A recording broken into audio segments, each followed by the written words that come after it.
Cooper and Trooper, Guardians of the Wild. Chapter 1. Guardians of the Juniper Mountains.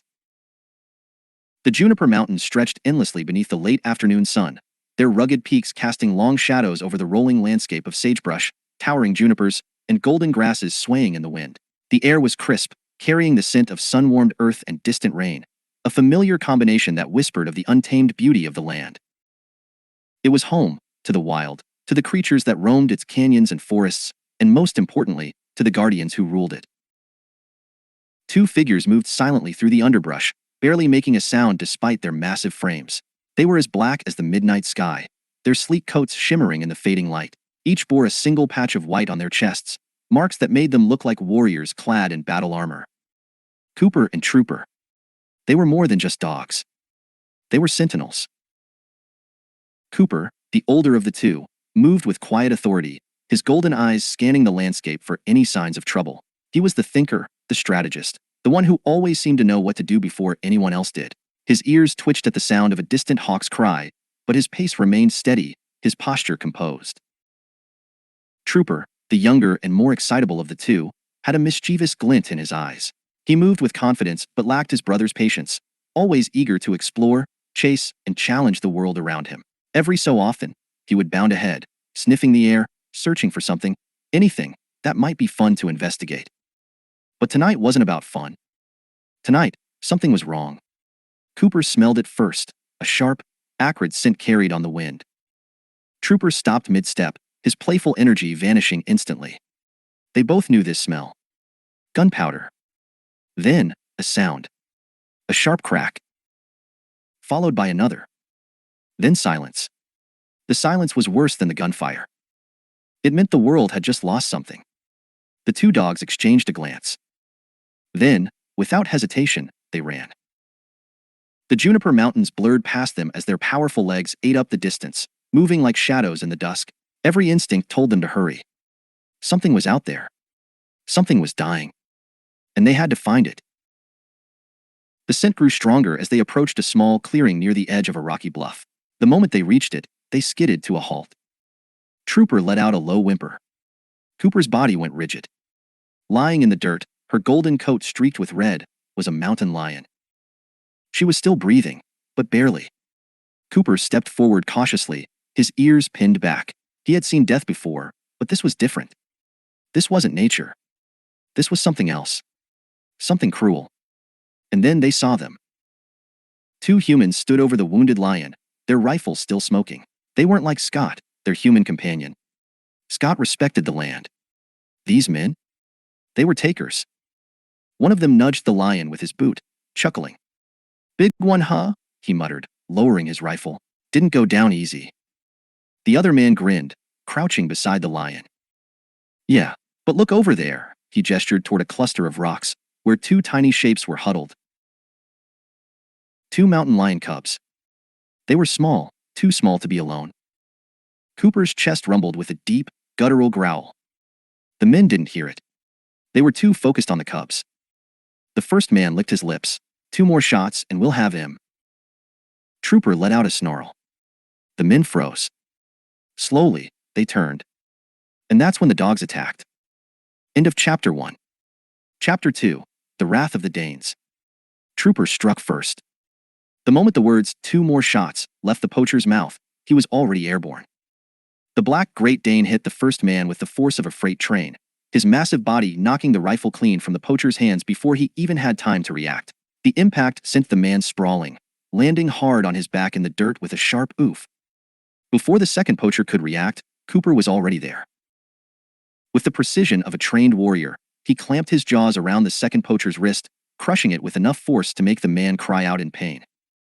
"Get him off me!" the first man wheezed, kicking wildly as Trooper stood over him, his teeth flashing inches from the man's throat. The second poacher, still in Cooper's iron grip, tried to pull a knife from his belt. Cooper snarled, his golden eyes flashing, and he yanked the man downward, slamming him against the ground. The knife tumbled from his grip, landing uselessly in the dust. The mountain lion let out a weak, rasping breath. The sound made Cooper pause. Still gripping the poacher's wrist, he turned his head toward the wounded lioness. She was dying. Her golden fur, once sleek and powerful, was matted with blood, her chest rising and falling in slow, uneven gasps. She didn't look at the men who had shot her. She didn't look at Cooper or Trooper. She looked at her cubs. The tiny mountain lions huddled together near the rock, their eyes wide with fear, their tiny bodies trembling. With what little strength she had left, the mother lifted her head. She let out a soft, shaky purr. Then she licked each cub once, gently, as if trying to tell them it would be okay. Cooper felt a strange, sharp ache deep in his chest. Then, the lioness exhaled softly and went still. The cubs let out tiny, confused whimpers. But their mother was gone. Trooper growled low in his throat. These men had done this. They had orphaned these cubs, left them to die, just for sport. Cooper released the poacher's wrist, stepping back slightly.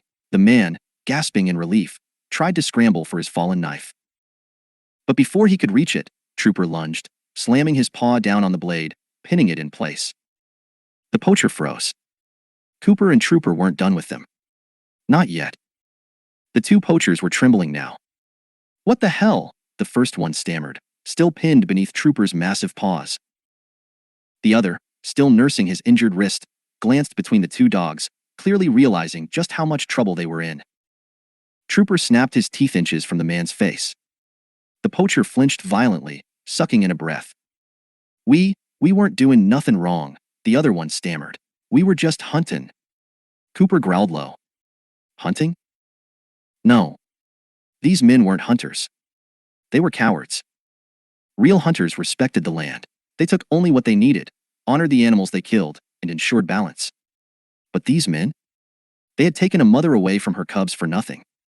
And Cooper and Trooper wouldn't forget it. The poachers weren't fighters. They were weak, pathetic scavengers who only felt powerful when holding a rifle. And now? They were powerless. Trooper let out a deep, menacing snarl, pressing his weight harder against the man's chest. The poacher let out a choked gasp. Okay, he coughed. "We will go." Cooper and Trooper exchanged a glance. For a moment, there was silence. Then, Cooper slowly stepped back. Trooper followed suit, lifting his massive paw off the man's chest. The two poachers scrambled to their feet, panting, their hands shaking. The first one started reaching for his rifle. Cooper let out a ferocious snarl. The man yanked his hand back so fast it was almost comical. "I'll leave him," the other stammered. "Just go." They turned and ran. Cowards. They fled into the trees, tripping over roots and branches, vanishing into the night. Cooper and Trooper stood perfectly still, golden eyes locked on the darkness. They waited. Listening. Making sure the men were really gone. Finally, the forest was silent again. Trooper let out a satisfied huff. Cowards. They wouldn't come back. At least, not anytime soon. Cooper turned away from the trees, his gaze falling on the two tiny mountain lion cubs. They were still shaking, huddled together, watching with wide, confused eyes. Their mother lay still beside them. The last warmth of her body was fading. They were alone. Or they would have been, if Cooper and Trooper weren't there. Trooper slowly approached the cubs. They flinched at first, shrinking back, but Trooper simply lowered himself to the ground, laying his head beside them.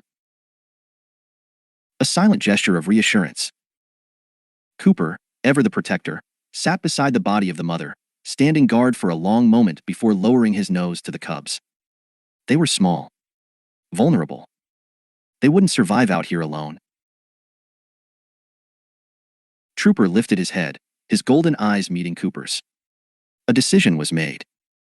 Without hesitation, Cooper reached down and gently picked up one of the cubs by the scruff of its neck. Trooper did the same with the other. The cubs didn't fight. They were too weak. Too tired. Too lost. And so, with the tiny cubs hanging from their jaws, Cooper and Trooper turned away from the bloody clearing. Away from the mother who could no longer protect them. Away from the men who had stolen her life. And toward a new home. A new pack. A new family. End of Chapter 2. Chapter 3. The Journey Home. The Juniper Mountains stretched endlessly beneath the dark sky, a vast, untamed land whispering with the sounds of the wild. The scent of pine and damp earth clung to the cool air, mingling with the distant promise of rain. Cooper and Trooper moved swiftly through the trees, their powerful frames nearly silent against the forest floor. Hanging carefully from their jaws were two orphaned mountain lion cubs. The cubs were exhausted, their tiny bodies limp with fatigue and shock. They didn't struggle. They didn't cry. They just hung there, too tired to fight. The only thing they knew for certain was that their mother was gone. But for some reason, they trusted these two giants. Cooper kept his senses sharp, his ears flicking at every distant sound. The mountains at night were dangerous. Coyotes hunted in packs. Bobcats lurked in the undergrowth. And sometimes, something bigger moved through the trees. Something that even Cooper wasn't sure they wanted to meet. A race against the storm. The wind shifted. Cooper lifted his head, sniffing the air. Trooper did the same. They both smelled it. Rain. Not a light drizzle. A storm. Trooper let out a small grunt, picking up the pace. The cub in his jaws let out a weak chirp in protest, but Trooper ignored it. They needed to move. The air grew heavier, the scent of the coming rain thickening. Lightning flickered in the distance, illuminating the rolling mountains in eerie flashes of white. Cooper and Trooper knew they needed shelter. Fast. The cave. By the time the first drops of rain hit the ground, Cooper had already spotted a small rocky overhang tucked into the side of a ridge. It wasn't deep, just a small pocket of space protected from the wind and rain. But it would do. Trooper darted inside first, carefully placing his cub onto the dry dirt floor. Cooper followed, setting his cub beside its sibling before shaking out his wet fur. Trooper did the same, sending water flying everywhere. The cubs squeaked in protest. One of them, the slightly bigger one, fluffed up its fur, trying to look tough. It failed miserably. The other just plopped onto the ground with a tired sigh. Trooper huffed, lying down heavily. His golden eyes flicked toward the cubs, watching them curiously. They were so small. So fragile. And yet, something about them already felt familiar. Cooper lay beside them, curling his large frame slightly around the tiny creatures to keep them warm. The cubs let out soft, sleepy chirps, pressing into the warmth of their unlikely protectors. And for the first time since their mother had died, they felt safe. The first morning. When the storm finally passed, the sun rose over the mountains, washing the land in hues of gold and deep orange. Birds called to one another across the valley. A small stream of water dripped from the mouth of the cave, glistening in the soft morning light. Cooper was already awake, his ears twitching as he listened to the sounds of the world coming back to life. Trooper stretched beside him, his tail flicking lazily. Then, a sound. A tiny, high-pitched yawn. The cubs were waking up. The larger one blinked sleepily, stretching its paws before letting out a tiny squeak. Trooper stared at it. The cub stared back. Then, it headbutted Trooper's chin. Trooper snorted. The second cub sat up, looking around in confusion before noticing Cooper's tail. It pounced. Cooper sighed. The cub missed completely and rolled onto its back.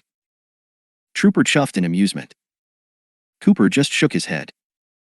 This was going to be a long walk home. The cubs get their legs. By mid-morning, the pack was on the move again. The cubs, still wobbly on their feet, trotted between Cooper and Trooper, their tails flicking excitedly. And of course, the trouble immediately began.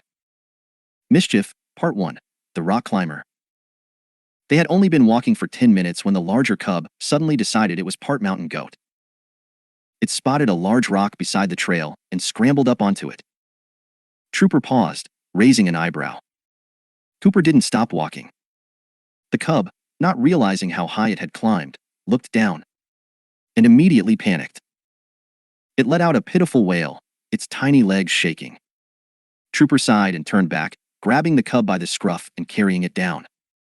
The moment its paws touched the ground, it pounced on a leaf, completely forgetting its near-death experience. Trooper gave Cooper a look. Cooper just kept walking. Mischief, Part 2, The Lizard Hunter. The smaller cub was less of a climber and more of a chaser. Every time a lizard skittered past, it launched itself forward, paws flailing, tail wagging. Cooper had to stop it 4 times. The fifth time, he just picked it up by the scruff and carried it for a while. The cub let out a furious protest chirp but eventually gave up, sighing dramatically. Trooper snickered. The coyote ambush. They were nearing the lower valley when Cooper suddenly stopped. His ears flicked. Trooper immediately tensed. Then, a growl. Low. Menacing. From the trees. Coyotes. Trooper snarled, stepping in front of the cubs. Cooper stood tall. For coyotes emerged from the brush, their yellow eyes gleaming. They had smelled the cubs. And they wanted them. The first coyote lunged. Trooper met it midair, knocking it aside with a brutal shove. Cooper whirled, snapping his teeth at the second attacker. The cubs huddled together, eyes wide. The third coyote rushed at them. Cooper body-checked it so hard it flipped onto its back. Trooper slammed his paw down on another, snapping his jaws inches from its face. The coyotes yelped, scrambling away. One of them tried to circle back, then froze. A new presence had entered the fight. Perched on a rock nearby, watching the entire battle, was a massive male mountain lion. His golden eyes flicked between the dogs and the cubs. He saw what had happened. And then, without a sound, he disappeared into the forest. Trooper exhaled slowly. That was weird. Cooper had a feeling they would see him again. Homecoming. As they neared the ranch, the cubs had finally burned out their energy. And then, a voice. Well, I'll be damned. Scott stood on the porch, arms crossed. He had seen a lot of strange things. But this? This took the cake. 2 massive dogs. 2 tiny mountain lions. Walking together. Trooper flopped down. Cooper sat beside the cubs, as if to say, they're ours now. Scott sighed. You boys really done it this time. The cubs chirped happily. And the family grew once more. End of Chapter 3. Chapter 4. Settling in. The ranch stretched before them, bathed in the golden glow of the setting sun. The familiar scent of hay, leather, and earth filled the air, a comforting contrast to the wild scents of the mountains.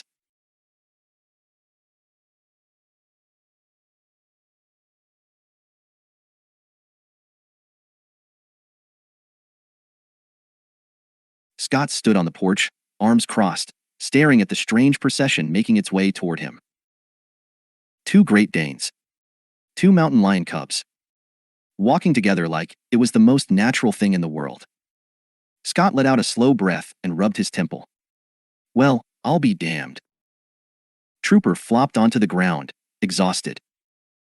Cooper sat tall, golden eyes steady, his expression unreadable. The cubs, oblivious to the sheer insanity of their situation, immediately started investigating their new surroundings. One pounced on a loose piece of hay near the fence and started rolling in it. The other chased a bug in circles until it tripped over its own paws and landed in the dirt. Scott watched them for a long moment. Then, he sighed. You too, he muttered, looking at the dogs, are absolutely insane. Trooper let out a tired huff. Cooper just wagged his tail. The cubs had officially arrived. And now? They had to figure out what to do with them. A temporary home.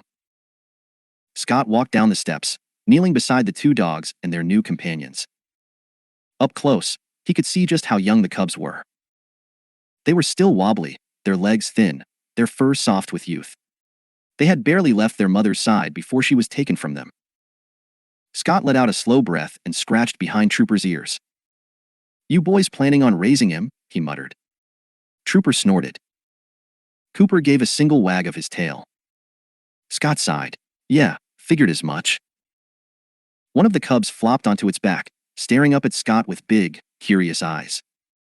Scott shook his head. You 2 don't belong out here, you know. The cub batted at his boot. Scott sighed again. Well, too late now. Barn chaos. Scott led the group toward the barn, figuring that was the safest place to keep the cubs for now. Cooper and Trooper walked beside them, keeping a close watch as the tiny mountain lions took in their surroundings. The cubs were immediately fascinated by everything. The smell of hay. the horses in their stalls, the chickens pecking at the dirt, and then the saddle hanging on the wall. The smaller cub climbed onto a hay bale and started batting at the leather straps. The larger cub, not to be outdone, jumped up too, only to immediately slip and tumble backward into a feed bucket.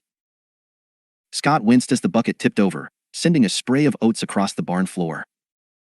The cub sat there for a moment, completely stunned. Then, it sneezed. Trooper groaned. Cooper just watched. Scott pinched the bridge of his nose. "You two are gonna be a handful." The cubs chirped innocently.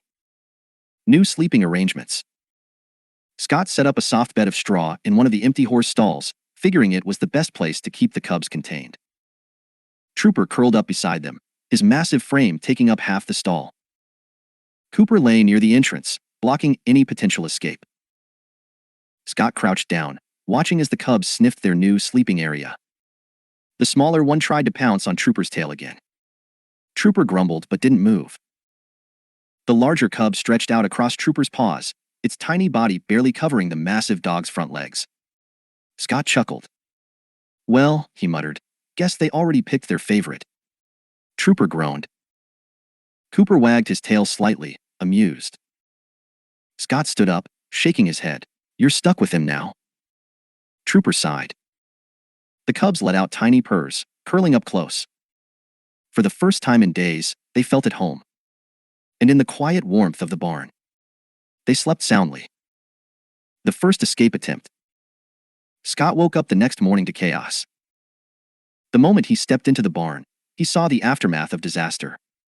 A tipped-over bucket of oats, a half-chewed saddle strap, and no cubs. Scott froze. Then, a crash from outside. He rushed toward the noise, stepping outside just in time to see one cub perched on top of a fence post. The other? Hanging upside down from a wooden beam, its tiny claws struggling to get a grip.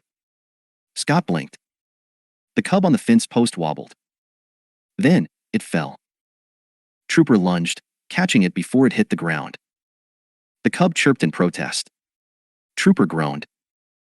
Cooper, standing a few feet away, watched the scene unfold with quiet exasperation.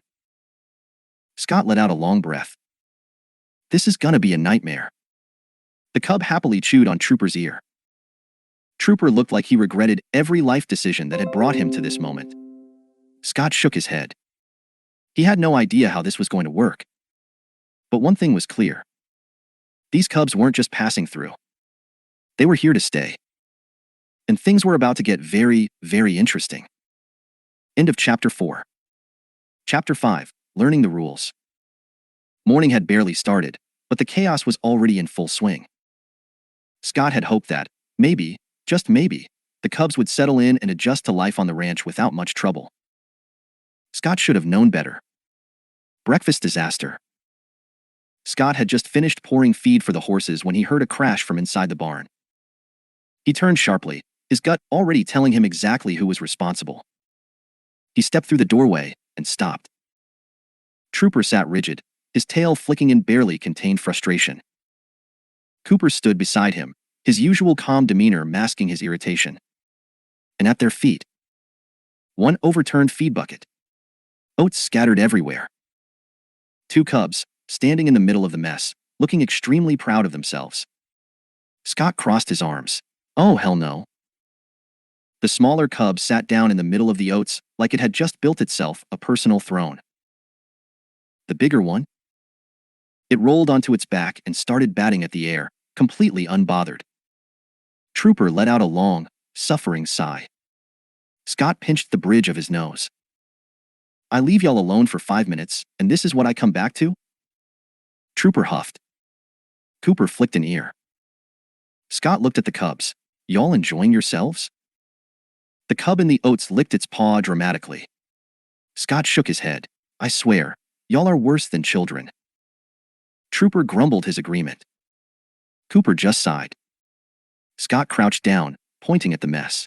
Y'all better start learning the rules around here. No tearing up my barn. No messing with my horses. And for the love of all that's holy, stay out of the damn feed buckets. The cubs blinked at him. Then, one of them sneezed. Scott rubbed his temples. Yeah, this is gonna go real well. Lesson 1. Chickens are not toys. After cleaning up the oats disaster, Scott figured it was time to introduce the cubs to the other animals on the ranch. Starting with the chickens. This, in hindsight, was a mistake. Scott led the group toward the chicken coop, with Cooper and Trooper flanking the cubs to keep them out of trouble. The cubs watched the chickens with wide, curious eyes. Scott knelt down. All right, listen up. Chickens ain't for playing. They're not toys, and they're definitely not food. The cubs tilted their heads. Scott pointed toward the chickens. You leave him alone, got it? The cubs blinked. Then, the bigger one lowered itself into a crouch. Scott immediately recognized that posture. Oh no, don't you? The cub pounced. The chickens erupted in panic. Feathers exploded into the air. Cackling and squawking filled the yard. The smaller cub, deciding this looked like the most fun ever, leaped after its sibling. Trooper charged forward, cutting them off before they could reach the terrified birds. Cooper grabbed the bigger cub by the scruff and hauled it backward. Trooper did the same with the smaller one, lifting it with a grumble of pure frustration. The cubs kicked their little legs in protest, mewling.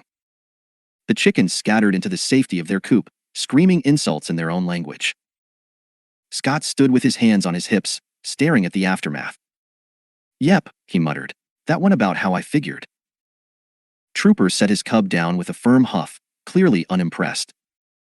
Cooper dropped the other cub, gave it a look that said everything without saying anything, and then turned away. The cubs sat in silence for a moment.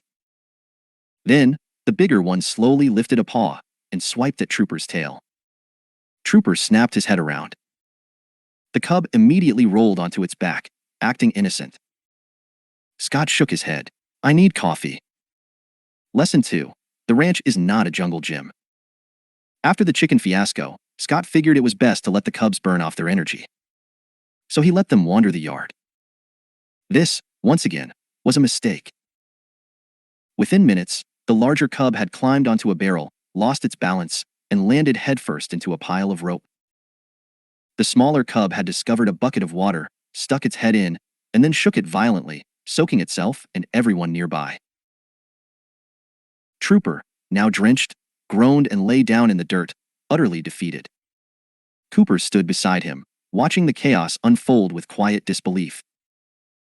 Scott, arms crossed, watched as the bigger cub attempted to climb a wooden fence, only to get stuck halfway. The cub let out a panicked chirp. Scott sighed. I ain't getting you down. Figure it out. The cub wiggled, trying to free itself. Trooper finally got up, nudged it gently, and the cub tumbled to the ground in a flurry of dust and paws. Scott shook his head. Y'all are absolutely hopeless. The cubs chirped happily. Scott exhaled heavily. This was going to be a long adjustment. The nap break. After what felt like a lifetime of chaos, the cubs finally started to slow down. Cooper and Trooper led them toward the barn, where the cubs curled up in the hay, exhausted. The bigger cub flopped onto its back, paws twitching as it slept. The smaller cub buried its face in Trooper's tail, purring softly. Trooper rolled his eyes but didn't move. Scott leaned against the barn door, watching them. Well, he muttered, I guess y'all are staying for real now. Cooper wagged his tail once. Scott sighed. You know, you boys have lost your damn minds, right? Trooper groaned in agreement. The cubs stretched in their sleep, tiny paws tapping the air. Scott shook his head. Crazy damn family. And yet, for the first time in a long while, it felt whole. Scott let out a soft chuckle, pushing off the barn wall. All right, y'all rest up. Tomorrow, we try this again. Cooper and Trooper curled up beside the cubs, their massive frames guarding their new family. The ranch was still adjusting to its newest members. But one thing was clear. Life would never be boring again. End of Chapter 5. Chapter 6. The First Adventure. By the next morning, things had settled, somewhat. The cubs had finally learned, or at least pretended to learn, that the chicken coop was not their personal playground. The feed buckets were still tempting, but after a stern look from Cooper and a deep grumble from Trooper, they decided, for now, to stay away. Scott had resigned himself to the fact that the cubs weren't leaving anytime soon. But he also knew something else. The cubs weren't just here to cause trouble. They were growing. And soon, they'd need more than just barn naps and hay bales to keep them entertained. They needed to learn the land. And there was only one way to do that. The morning patrol. Scott saddled up his old roan horse, Whiskey, preparing for the daily fence check. Cooper and Trooper knew the routine well. They'd accompany Scott through the hills, past the river, ensuring that no fences had been knocked over and that no predators had crossed into the livestock pastures. But today, the cubs watched with wide eyes. Scott exhaled. "You two want to tag along, don't you?" The bigger cub flicked its tail. The smaller one pounced on a clump of grass, as if that answered his question. Scott sighed. "They're coming, ain't they?" Cooper gave a single wag of his tail. Trooper, who was already mentally exhausted, just grumbled. Scott shook his head. "Y'all keep him in line. I don't need more trouble today." Trooper groaned. Cooper just started walking. The cubs trotted after him, tails up, already thrilled about their first big adventure. Trouble in the woods. The first 15 minutes were fine. The cubs trotted between the dogs, their tiny legs working hard to keep up with the long strides of their guardians.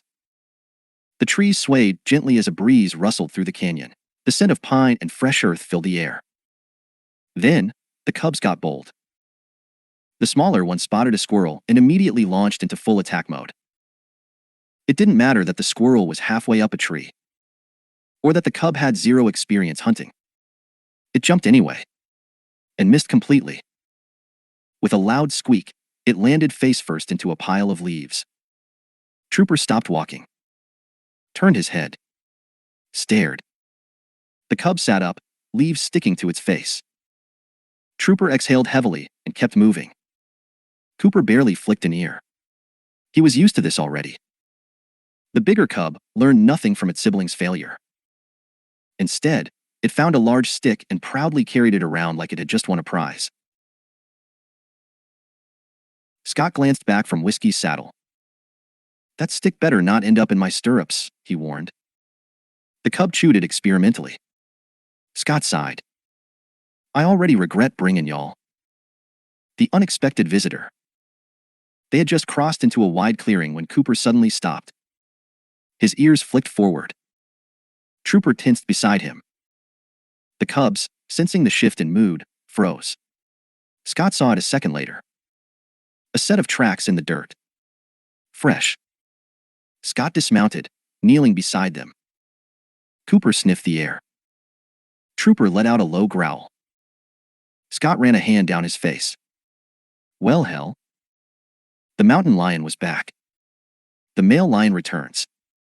Cooper and Trooper had already encountered him once before, the large male mountain lion that had watched them fight off the coyotes. He hadn't attacked. Hadn't challenged them. He had just watched. And now, his tracks led straight through the clearing. Scott scanned the rocky cliffs above them. The lion was close. Watching. Waiting. Scott exhaled slowly. "All right, boys. Stay close." Trooper immediately moved in front of the cubs. Cooper stepped forward, his golden eyes scanning the ridgeline. The cubs, completely oblivious to the seriousness of the situation, pounced on a butterfly. Trooper growled in frustration. Scott barely held back a chuckle. "Real fearsome predators you two are." Then, a shadow moved. Up on the ridge. The lion was there. Watching. Cooper stared up at him. The lion's golden eyes flicked toward the cubs. For a moment, just a brief second, Scott saw something in the big cat's face. Recognition. Not just of the cubs, but of what Cooper and Trooper had done. They had fought for them. They had protected them. They had claimed them. And the lion didn't challenge them. Didn't growl. Didn't move. Then, he was gone. Slipping into the trees, disappearing as if he had never been there. Scott let out a breath. "Well," he muttered, "guess we got ourselves an audience." Trooper huffed. Cooper stood still for a long moment, before finally turning back toward the trail. He wasn't sure why the lion was watching them. But he knew one thing. This wasn't the last time they'd see him. The return home. By the time they got back to the ranch, the cubs were covered in dirt, leaves, and twigs. Trooper was beyond exhausted. Scott was covered in dust from where the bigger cub had tried to use him as a tree. And Cooper? Cooper was completely fine. Scott slid off whiskey, rubbing his face. I am way too old for this. The bigger cub immediately flopped onto Trooper's paws. Trooper groaned in suffering. The smaller cub curled up next to Cooper, chewing on his tail absent-mindedly. Cooper didn't even react. Scott chuckled. Well, boys, he said, leaning against the barn, looks like they survived their first adventure. Cooper flicked his tail. Trooper huffed. Scott smirked. Good luck keeping up with him.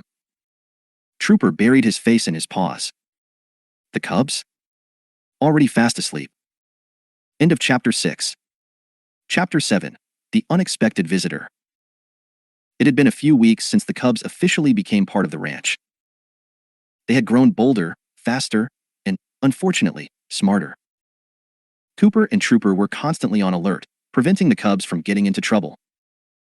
Scott had given up on trying to keep them out of things. If they weren't chewing on his saddle straps, they were climbing the barn rafters. If they weren't harassing the chickens, they were stalking the horses, who were far too big to care. And if they weren't causing mayhem around the ranch, they were following Cooper and Trooper like they were part of the pack. Which, at this point, they were. But something had changed. Because lately, Cooper had felt it. They were being watched. And he had a pretty good idea who it was. A restless night. The night was quiet. Too quiet. Cooper lay outside the barn, his body relaxed but his mind alert. Trooper was curled up beside the cubs, who were sleeping in a tangle of paws and tails. Scott was asleep in the house. And the ranch was still. But Cooper's ears flicked. Something was out there. Something big. He lifted his head, sniffing the air. There. The scent was faint, but unmistakable. The male mountain lion. He wasn't close. But he was near enough. Watching. Testing. Cooper's golden eyes flicked toward the trees. For a long moment, he stared into the dark. And in the distance, something stared back. Then, just like before, it disappeared. Cooper exhaled slowly. Trooper, still half asleep, let out a soft grumble. What now? Cooper didn't respond. Because he already knew. This wasn't over. The next morning, Scott was already up when Cooper and Trooper emerged from the barn. He was by the horse corral, tightening the ropes around a fence post. "Mornin'," he muttered, rubbing his eyes. Cooper walked over, tail wagging slightly in greeting. Scott stretched, looking toward the tree line. "You feel it too?" Cooper's ears flicked. Scott exhaled. "Yeah, I figured." He could tell. Something was out there. Something was watching. Trooper yawned dramatically, stretching his long legs before padding up beside them. Scott looked down at him. "Rough night?" Trooper huffed. Scott chuckled. "Yeah, same." And then, a noise. A low, distant sound, coming from the ridge above the ranch. Scott straightened. Cooper and Trooper froze. Because they recognized that sound. It was a mountain lion's call. But not just any mountain lion. It was a warning. Scott's face darkened. Well, hell.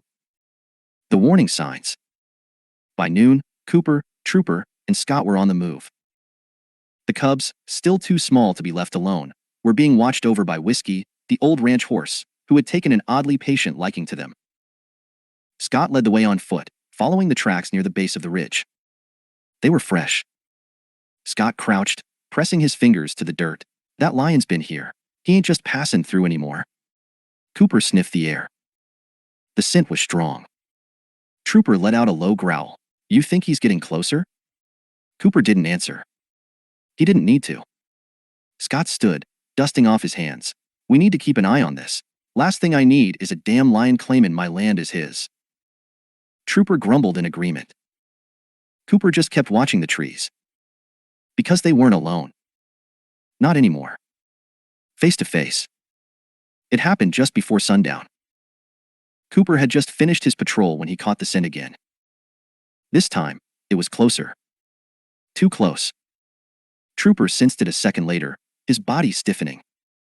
And then, movement. Slow, calculated. From the trees above the barn. Cooper turned sharply, just as the mountain lion emerged from the shadows. He was huge. Bigger than any lion Cooper had ever seen. And this time, he wasn't watching from a distance. He was right there. Trooper's fur bristled. Well, this is bad. Cooper stood firm, golden eyes locked on the lions. The big cat's gaze flicked toward the barn. Toward the cubs. And that's when Trooper understood. This wasn't a hunt. This wasn't an attack. This was a challenge. The male had come for the cubs. Not to hurt them. Not to kill them. But to see if they were his. Cooper took a slow step forward, shoulders squared. The lion's tail flicked. Trooper tensed, waiting. Then, the lion lowered his head. Not in submission. Not in surrender. But in acceptance. Then, without a sound, he turned. And vanished into the trees. Cooper exhaled. Trooper blinked. Wait, that's it? Cooper stared after the lion, watching his shadow fade into the night. Trooper tilted his head. So, did we win? Cooper flicked his tail. Not a win. Not a loss. But a decision. The lion had accepted their claim. The cubs were Cooper and Trooper's now. Forever. The aftermath. Scott stepped onto the porch just as Cooper and Trooper returned. His eyes flicked toward the trees, scanning the darkness. He was here, wasn't he? Trooper flopped onto the ground with a loud sigh. Cooper sat beside him, calm as ever. Scott exhaled, and Cooper simply wagged his tail once. Scott huffed. Guess that means we got ourselves a permanent family, huh? Trooper groaned. Scott chuckled. Yeah, I figured as much. The cubs, completely unaware of the territory shift that had just occurred, were busy chasing each other in circles near the barn. Cooper watched them for a moment. Then, he finally lay down, curling his tail around them protectively. Scott leaned against the porch railing, arms crossed. Well, he muttered, guess that means you boys really are their parents now. Trooper let out the longest, most exhausted groan yet. Scott laughed. Yeah, buddy, he said, shaking his head. Welcome to fatherhood. End of Chapter 7. Chapter 8, A New Normal. By the time the sun rose over the Juniper Mountains, the ranch had fully settled into its new, chaotic routine. The cubs were official members of the family, though Scott still had no idea how he was going to explain that to anyone. Cooper had accepted his role as their guardian, keeping a close watch on them wherever they went. Trooper, however, was still in a constant state of disbelief. Because, as it turned out, mountain lion cubs didn't believe in rules. Mornings on the ranch. Scott had barely stepped out onto the porch when he saw the first sign of trouble. The cubs were already awake. This was not good. The smaller cub was hanging upside down from a wooden beam, its tiny claws desperately trying to hold on. The bigger cub? It had somehow climbed onto the roof of the chicken coop and was trying to pounce on a hen. Scott closed his eyes for a second, then sighed. Not even 6 in the damn morning.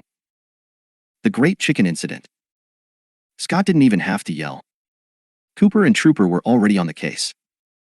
Cooper bounded toward the cub on the roof, barking once in warning. The cub froze. Then, in a moment of pure panic, it tried to leap. And missed completely. It landed in a pile of feathers and very angry chickens. The hen let out a screech of pure rage. Feathers exploded into the air. The cub let out a terrified squeak and bolted out of the coop. Trooper cut it off instantly, blocking the exit. The cub, realizing it was busted, flopped onto its back in a dramatic act of surrender. Scott pinched the bridge of his nose. Every damn day. Lesson 1. Ranch Etiquette. Scott figured it was time for another lesson. He crouched beside the cubs, giving them his best stern look. "All right, listen up. There are rules around here." The cubs blinked at him. Scott pointed toward the coop. "No messin' with the chickens." The bigger cub rolled onto its back.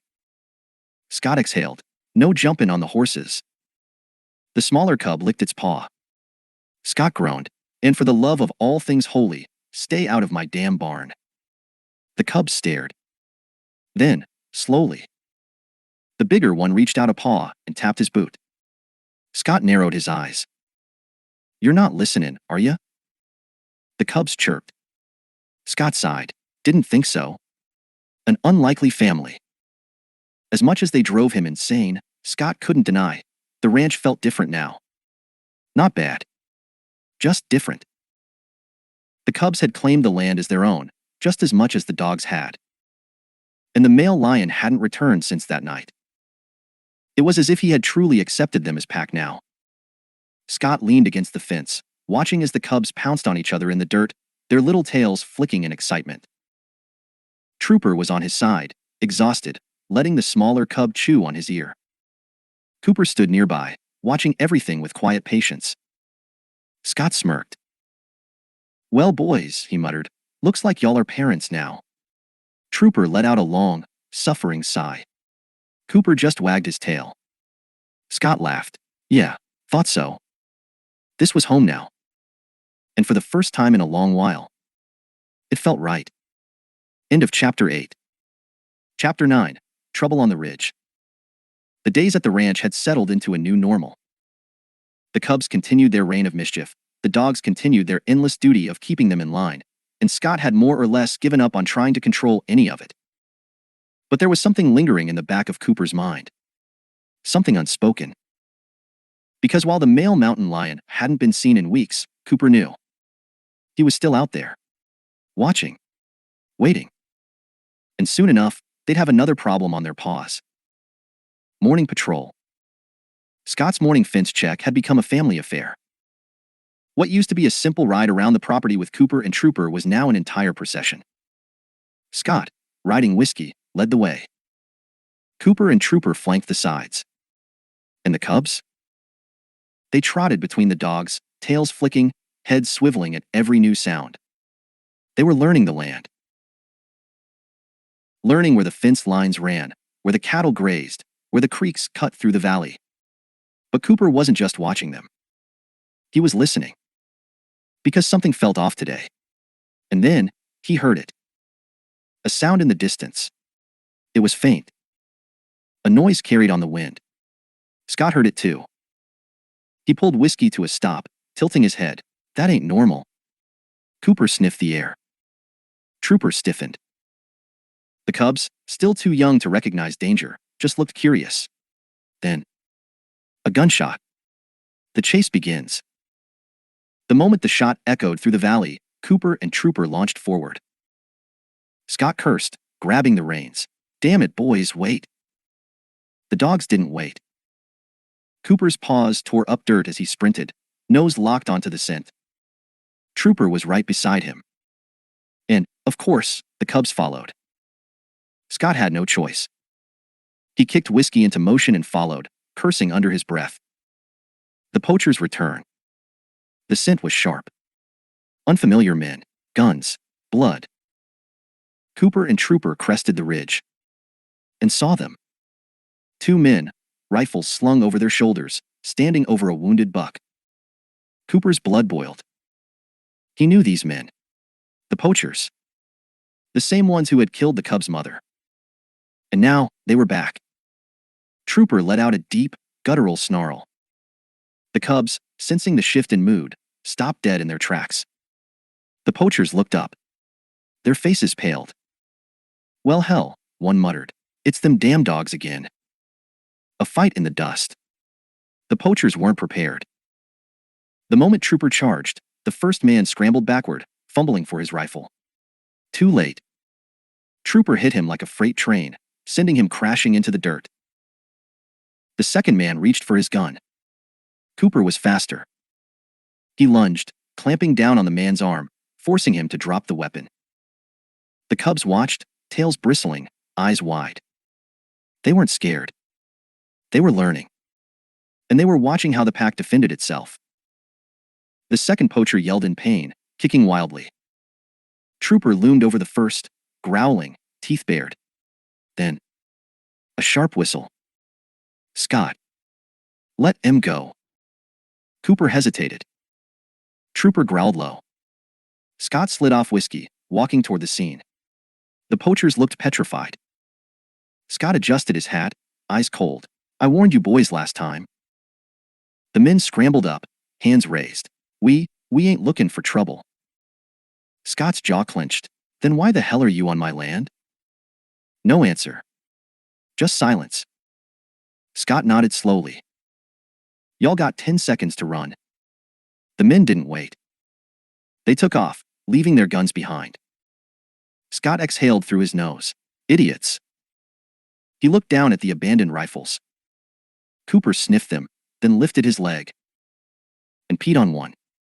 Scott blinked, then laughed. Yeah, that's about right. The aftermath. Scott looked at the wounded buck. It was still alive, but barely. Trooper nudged it, ears flat. Scott sighed. Poor thing. He pulled out his revolver, sighing. This is the part one hate. The cubs watched closely. Scott spoke softly. Listen, boys. There's a difference between hunting to eat and killing for sport.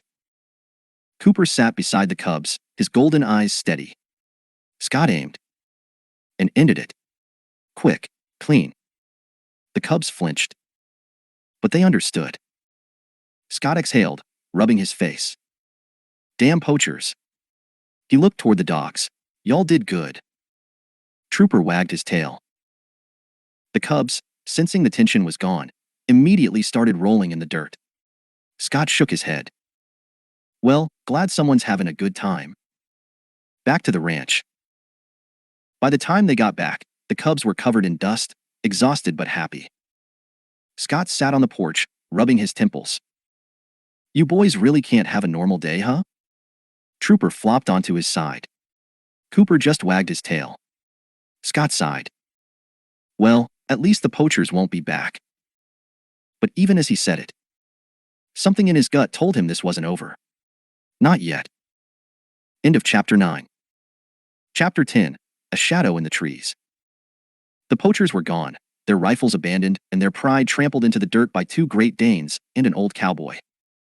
Scott should have felt relieved. But he didn't. Because something told him. This wasn't the last time those men would come back. And next time? They wouldn't come unprepared. A quiet unease. Back at the ranch, things returned to normal.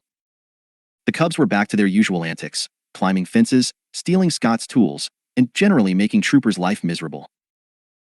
Cooper, as always, kept a watchful eye on them.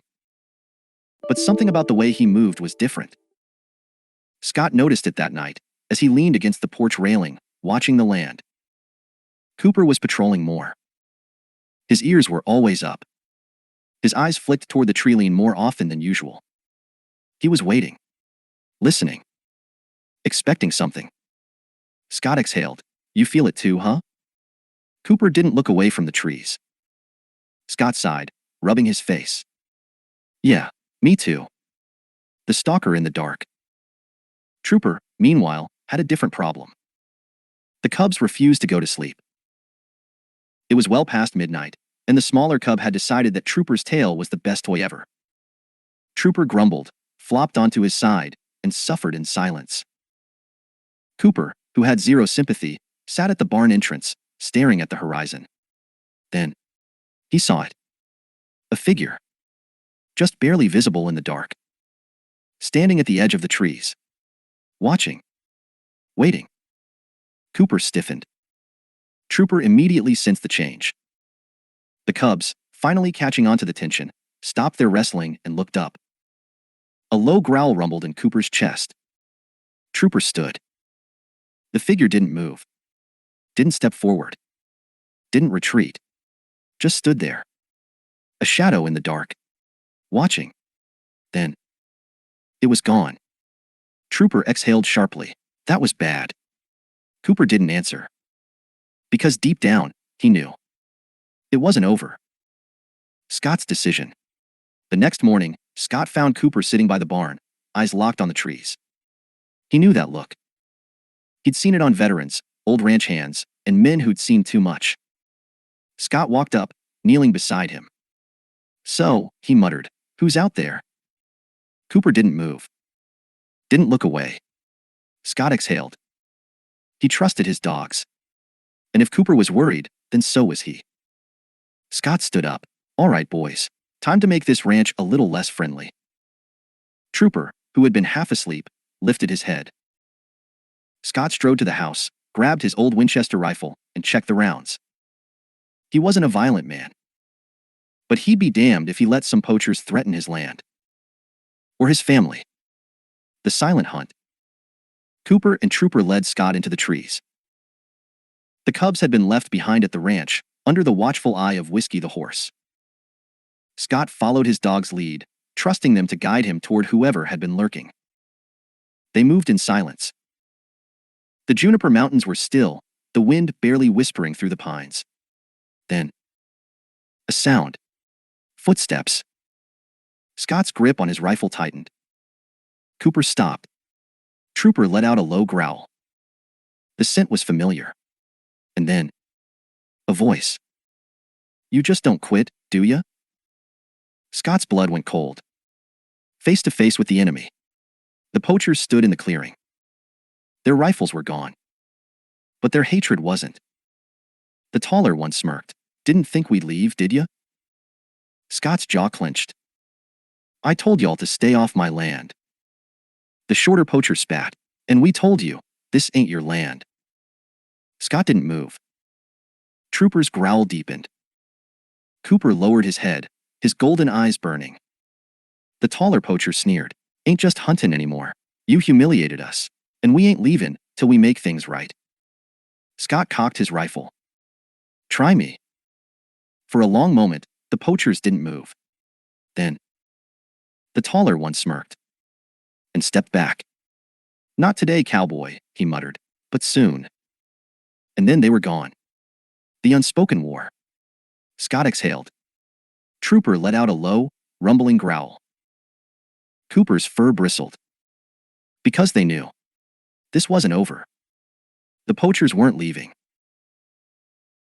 They were waiting. Planning. And the next time they came back, it wouldn't be just for sport. Scott ran a hand down his face. "All right, boys," he muttered. "Time to prepare for war."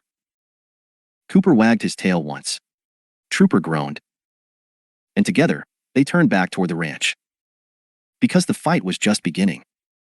End of Chapter 10. Chapter 11. The Ambush. The Juniper Mountains were usually peaceful at dawn. The sun rose slowly over the valley, casting warm golden light across the hills. The scent of fresh earth and pine filled the air. But this morning, it felt different. The air was too still. The silence was too deep. And Cooper knew. Something was coming. Morning patrol. Scott was up early, riding Whiskey along the fence line. Cooper and Trooper ran beside him, their movements smooth, silent. The cubs, still too small to keep up, were back at the ranch, under the watchful eye of an old, cranky mule named Earl. Cooper figured they were safer with Earl anyway. The old mule had kicked a coyote clear across a field once. Scott tugged at the reins, slowing Whiskey to a stop. He scanned the horizon, his sharp eyes narrowing. Something felt off. Cooper sniffed the air. Trooper grumbled. Then, a sound. Distant. Faint. Metal clinking. Scott's hand drifted to his rifle. Cooper's tail rose in alarm. Trooper let out a low growl. Scott exhaled. "All right, boys. Stay close." Then, a gunshot. The trap is set. Cooper and Trooper tore forward, running full speed toward the sound. Scott spurred Whiskey after them, dust kicking up behind him. They followed the scent, straight toward the eastern ridge. Then, another shot. Cooper skidded to a stop. Trooper froze beside him. Because now, they could see it. A clearing. A wounded calf. And a trap. The moment Scott rode into the clearing, two figures stepped from the trees. The poachers. Rifles in hand. waiting. Scott pulled up hard, jerking Whiskey to a stop. His rifle was in his hand before they could even smirk. Well, hell, the taller poacher sneered. Didn't take y'all long. Scott's jaw clenched. This your idea of fun? The shorter one grinned. Nah, this is just round 2. Trooper snarled. Cooper's muscles tensed. Scott adjusted his grip on the rifle. You boys really that dumb? The taller poacher shrugged. Nah, just patient. Then, he raised his gun. And everything exploded at once. The fight begins. The first shot missed. Scott fired back. The poachers dove for cover, cursing as bullets whizzed past them. Cooper launched forward. Trooper followed, teeth bared. The taller poacher swung his rifle like a bat, aiming for Cooper. Cooper dodged, snapping his jaws around the man's arm. The gun hit the ground. Trooper tackled the second poacher, knocking him flat. The man screamed as Trooper's weight pinned him down. Scott jumped off Whiskey, walking forward with his rifle trained on the taller man. I warned y'all. The poacher gritted his teeth. You ain't gonna shoot us. Scott cocked the hammer. You sure? The poacher's eyes flicked toward his partner, who was still stuck under Trooper's massive paws. Then, he made a mistake. He reached for his knife. Scott didn't even blink. Bang. A single warning shot, right next to the man's hand. The poacher froze. Scott exhaled slowly. Try that again. The man dropped the knife. Trooper growled. Cooper tightened his grip on the other poacher's arm. Scott studied them for a long moment. Then, he spat in the dirt. Get off my land. The taller poacher hesitated. You. Scott stepped closer. Go. Cooper released the man's arm, stepping back. Trooper lifted his paw just enough for the other poacher to scramble free. The men staggered backward. Their rifles were still on the ground. Scott pointed at them. Leave him. The taller poacher hesitated. Then, he sneered. This ain't over. Scott sighed. It really is. Then, the poachers ran. They vanished into the trees, their footsteps fading into silence. Scott watched them go. Then, he turned to the abandoned rifles. He picked one up, examined it. Then, he handed it to Cooper. Cooper immediately lifted his leg and peed on it. Scott chuckled. Yeah, that's about right. The aftermath. Scott led Whiskey back toward the ranch. Cooper and Trooper followed, their tails high, their ears flicking in triumph. By the time they returned, the cubs were waiting near the barn. The moment they saw Cooper and Trooper, they squeaked excitedly and pounced on them. Trooper let out a tired groan, but let them chew on his ears anyway. Cooper sat tall, watching Scott. Scott sighed. That's the last time, right? Cooper wagged his tail. Scott snorted. Yeah, sure. I'll believe that when I see it. Then, he leaned against the fence, watching the sun set. Boys, he muttered, we're damn lucky. Trooper huffed. Cooper closed his eyes. The cubs purred in their sleep. And for the first time in a long time, everything was quiet. At least for now. End of Chapter 11. Chapter 12, A New Legacy. The Juniper Mountains were at peace again. For the first time in weeks, Scott wasn't worried about poachers, trespassers, or gunfights. The land felt quiet. The way it was supposed to be. But even in peace, things had changed. And for Cooper and Trooper, that change had a name. Two wild, untamed, and utterly exhausting mountain lion cubs. Morning on the ranch. The sun had barely peeked over the hills when Scott heard a loud crash. He didn't even turn around. He just sighed. Do I even want to know? Trooper staggered past him, covered in hay, looking like he'd been through a war zone. Behind him? The two cubs, innocent as could be, bounding through the barn, chasing each other. Scott rubbed his face. Jesus, boys, it's barely sunrise. Trooper collapsed dramatically in the dirt. Cooper walked out next, looking calm but slightly tired. Scott crossed his arms. They keeping you up? Cooper flicked an ear. Scott smirked. Yeah, welcome to parenthood. Trooper groaned loudly. The fence patrol. Scott figured the cubs were gonna need to learn the lay of the land sooner or later. So when he saddled up Whiskey for the morning fence check, he let Cooper and Trooper bring them along. The group moved slowly through the valley, following the fence line as Scott checked for any broken sections. The cubs trotted alongside the dogs, their tiny tails flicking, their eyes wide. Everything was new to them. The cattle grazing in the distance. The creek running through the hills. The giant pile of leaves they immediately jumped into. Scott watched as both cubs got buried in the leaves. Trooper stopped walking. Stared. Then sighed, stepping forward and pulling them out by the scruff. Scott shook his head. These two are gonna give you gray fur. Trooper just grumbled.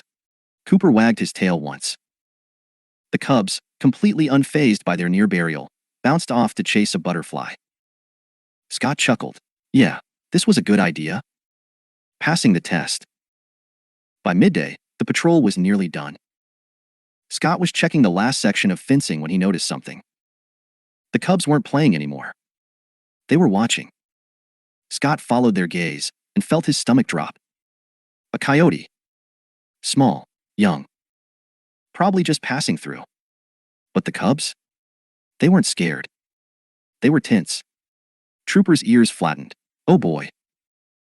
The coyote hesitated. Then, it moved closer. The cubs growled. Scott reached for his rifle. But he never needed it. Because the cubs didn't run.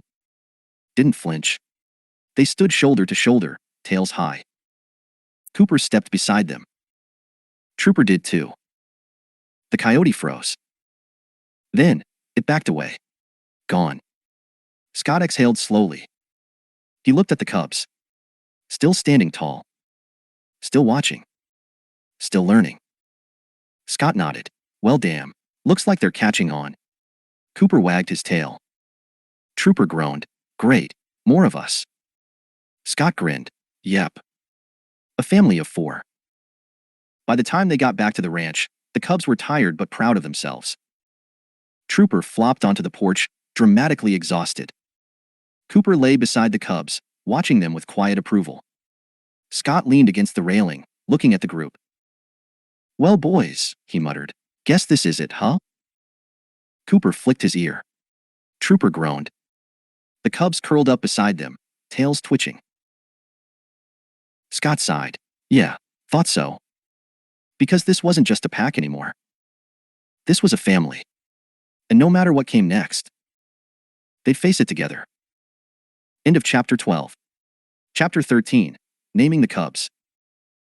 It had been over a month since the cubs arrived at the ranch, and in that time, they had fully settled in.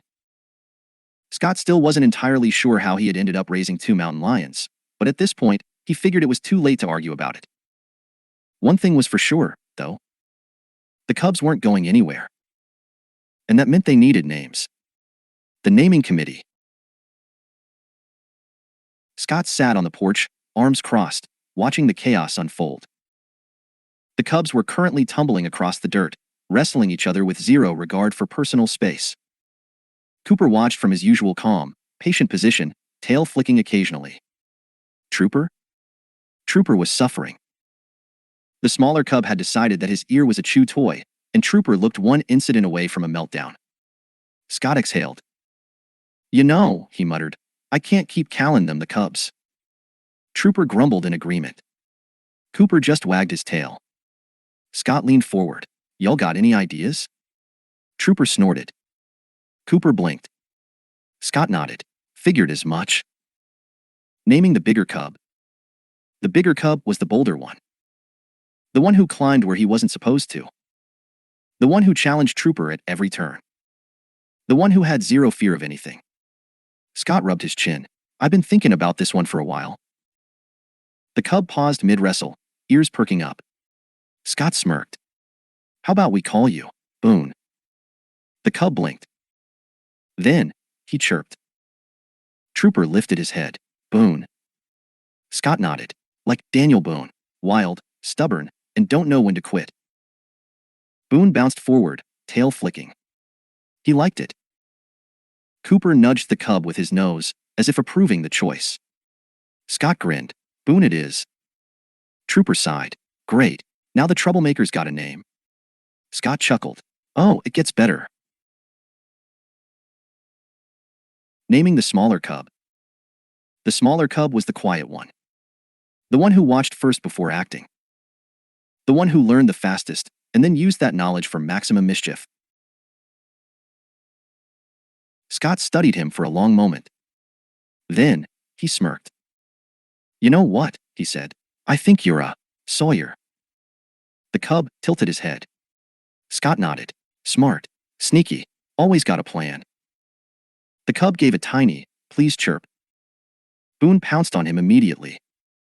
Sawyer yelped, swatting back. Trooper watched them roll across the ground and groaned.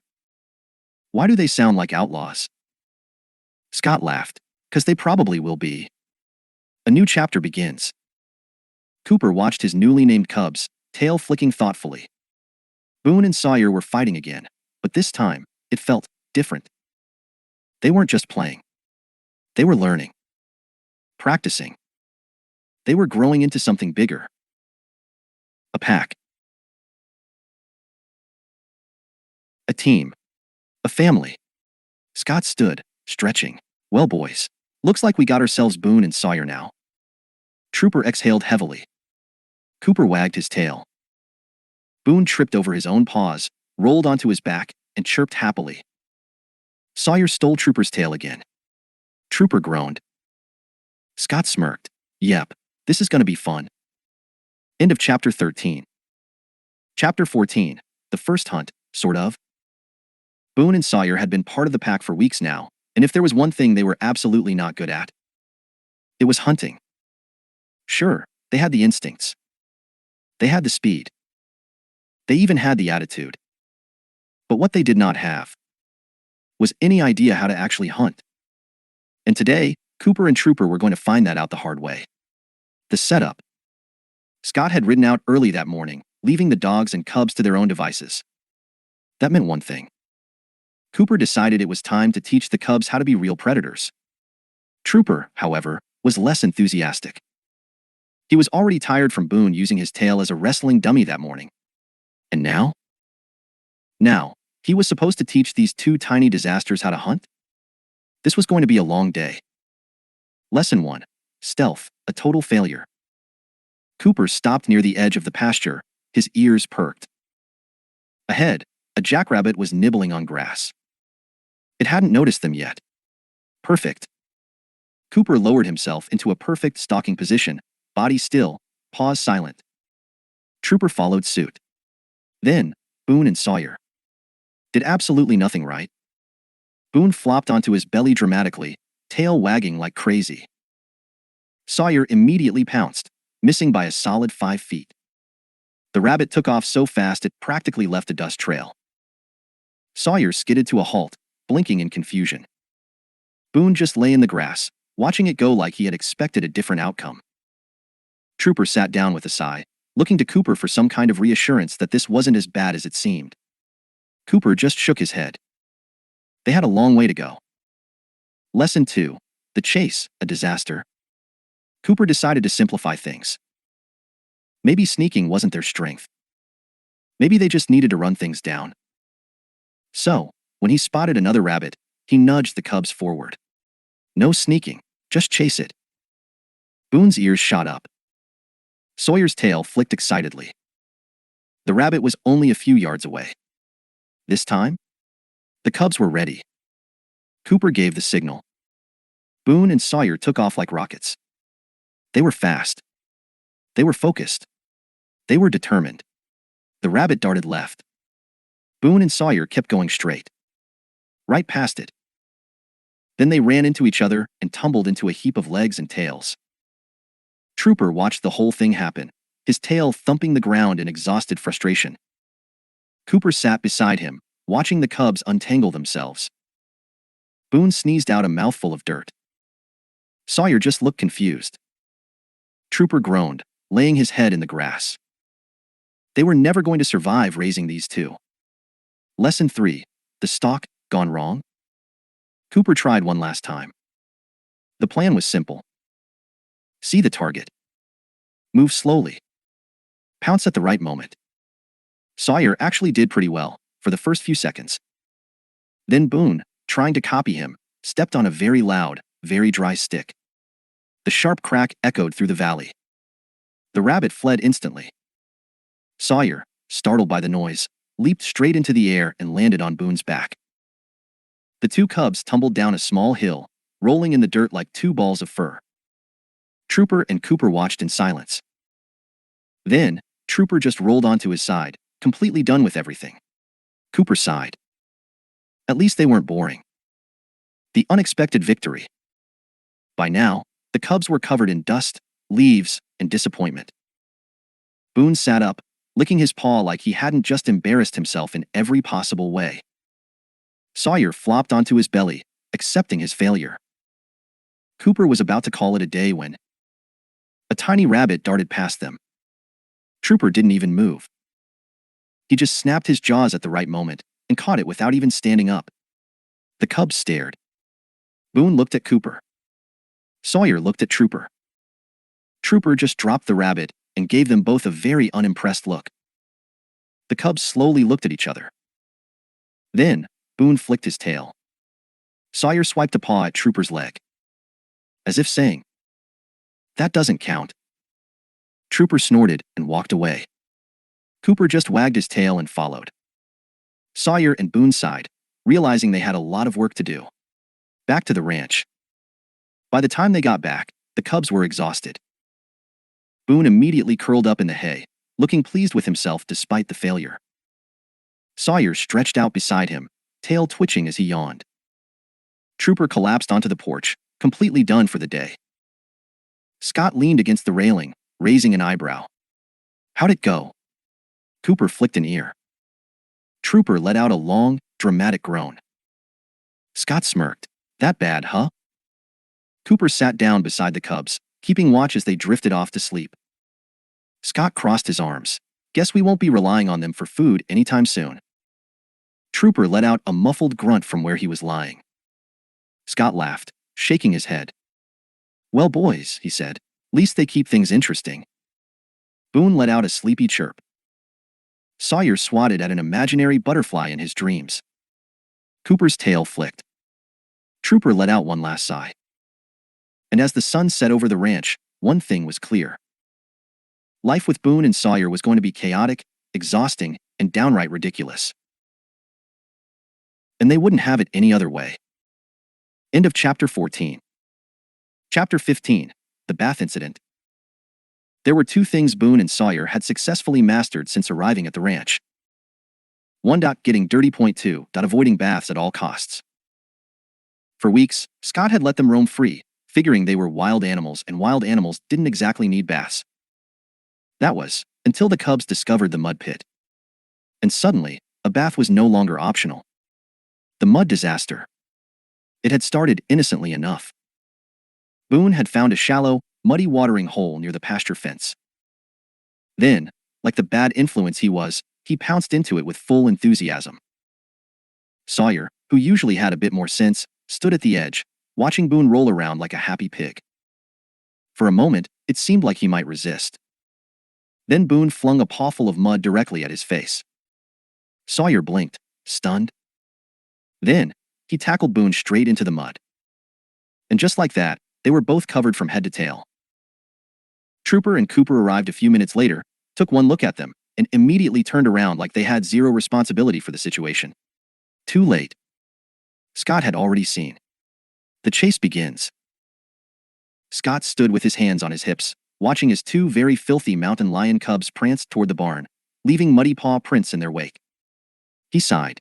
"I don't get paid enough for this." Trooper sat nearby, watching with mild amusement. Cooper, ever the responsible one, was already anticipating where this was headed. And he was not wrong. Scott pointed toward the water trough.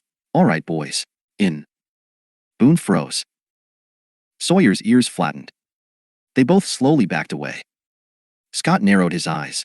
"Oh, don't you dare." And just like that, they bolted. Two cubs on the run. Boone zigzagged through the barn, knocking over a bucket of oats. Sawyer darted between the horses, nearly tripping over his own paws. Trooper made a half-hearted attempt to grab Boone by the scruff, but the cub twisted free and launched himself toward the chicken coop.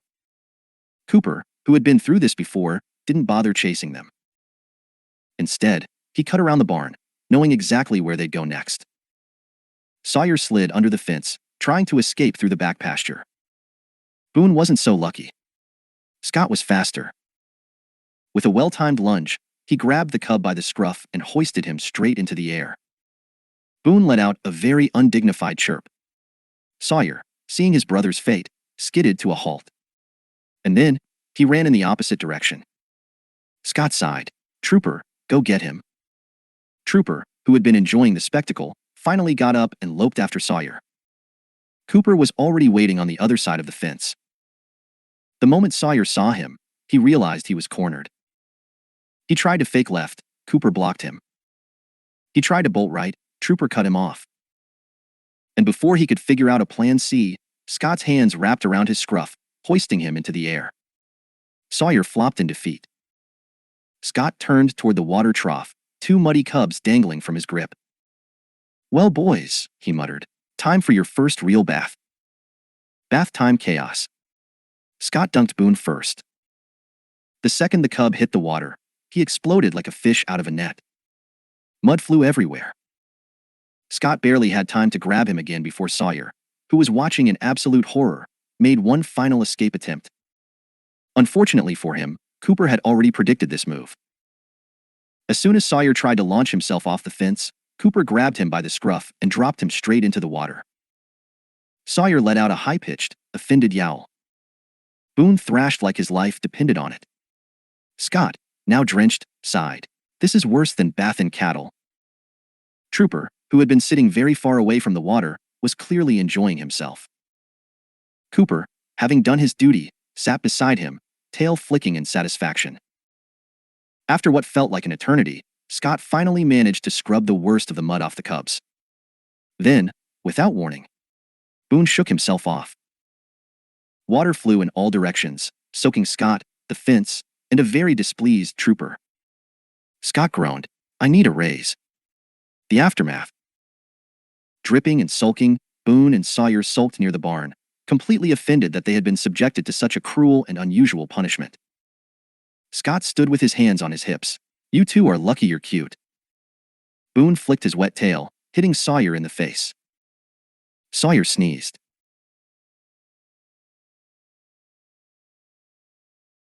Trooper was still shaking himself dry, glaring at Boone like he had just personally ruined his entire day. Cooper? Cooper just sat back and enjoyed the show. Scott sighed, walking toward the house. "All right, no more mud pits." Boone's ears perked up at the challenge. Scott turned back, "And don't even think about it." Boone immediately looked guilty. Sawyer, deciding to be extra dramatic, flopped onto his side. Scott chuckled, shaking his head. At the end of the day, the cubs were still wild animals. But they were his wild animals now. And no matter how much trouble they caused, Scott wouldn't have it any other way. End of Chapter 15. Chapter 16. The Great Feed Heist. Scott had learned many things about raising mountain lion cubs over the past few months. 1. They had endless energy. 2. They had no concept of personal space. 3. They had an appetite that rivaled a herd of cattle. And number 3 was about to become a serious problem. Because today, Boone and Sawyer were about to pull off the most ridiculous, unplanned, and spectacularly dumb food heist in ranch history. The plan, that wasn't really a plan. It all started innocently enough. Scott had just finished unloading a fresh supply of livestock feed into the barn. Barrels of oats, corn, and grain were stacked neatly in the storage area, along with a brand new bag of dog food for Cooper and Trooper. Scott had left the barn doors slightly open while he went back to the house for coffee. And Boone, being Boone, immediately noticed. Sawyer, who had zero common sense but a strong talent for mischief, noticed Boone noticing. And that's how the two of them accidentally decided to stage a full-blown heist. Step 1. Sneak in, poorly. Cooper and Trooper were dozing in the shade near the barn, completely unaware of the disaster about to unfold. Boone crept forward first, tail flicking excitedly. Sawyer followed, doing his best to copy Boone's stealth. Unfortunately, Boone's idea of stealth was graceful and silent. Sawyer's idea of stealth? Tripping over his own paws and face-planting into a pile of hay. Trooper lifted his head, blinking in confusion. Sawyer froze. Trooper stared, then yawned and went back to sleep. Boone and Sawyer exchanged a look. They were in the clear. They slinked inside the barn. And the heist began. Step 2. The discovery. The moment they stepped inside, Boone's eyes widened. Barrels of food. Sacks of grain. A brand new bag of dog food just sitting there, completely unguarded. Boone's tail twitched. This was it. Sawyer padded up beside him, eyes wide with excitement. Then, he sniffed the air. And that's when he found it. A smaller barrel, filled with sweet molasses oats. Sawyer's ears perked straight up. Boone noticed, followed his gaze, and grinned. New plan. Forget the dog food. They were going for the good stuff. Step 3. The execution, or lack thereof. Boone hopped onto a hay bale, using it as a stepping stone to reach the barrel lid. Sawyer followed behind, a little less gracefully. The problem? The lid was latched shut. Boone pawed at it. Nothing. Sawyer tried to bite it. Still nothing. So Boone did what Boone always did in moments like this. He jumped on it. The barrel tipped. Sawyer yelped and scrambled backward. Boone's eyes widened. And in one magnificent moment of poor decision-making, the barrel toppled over completely. The lid popped open. And the contents? Every single oat spilled out across the barn floor. Step 4. Instant regret.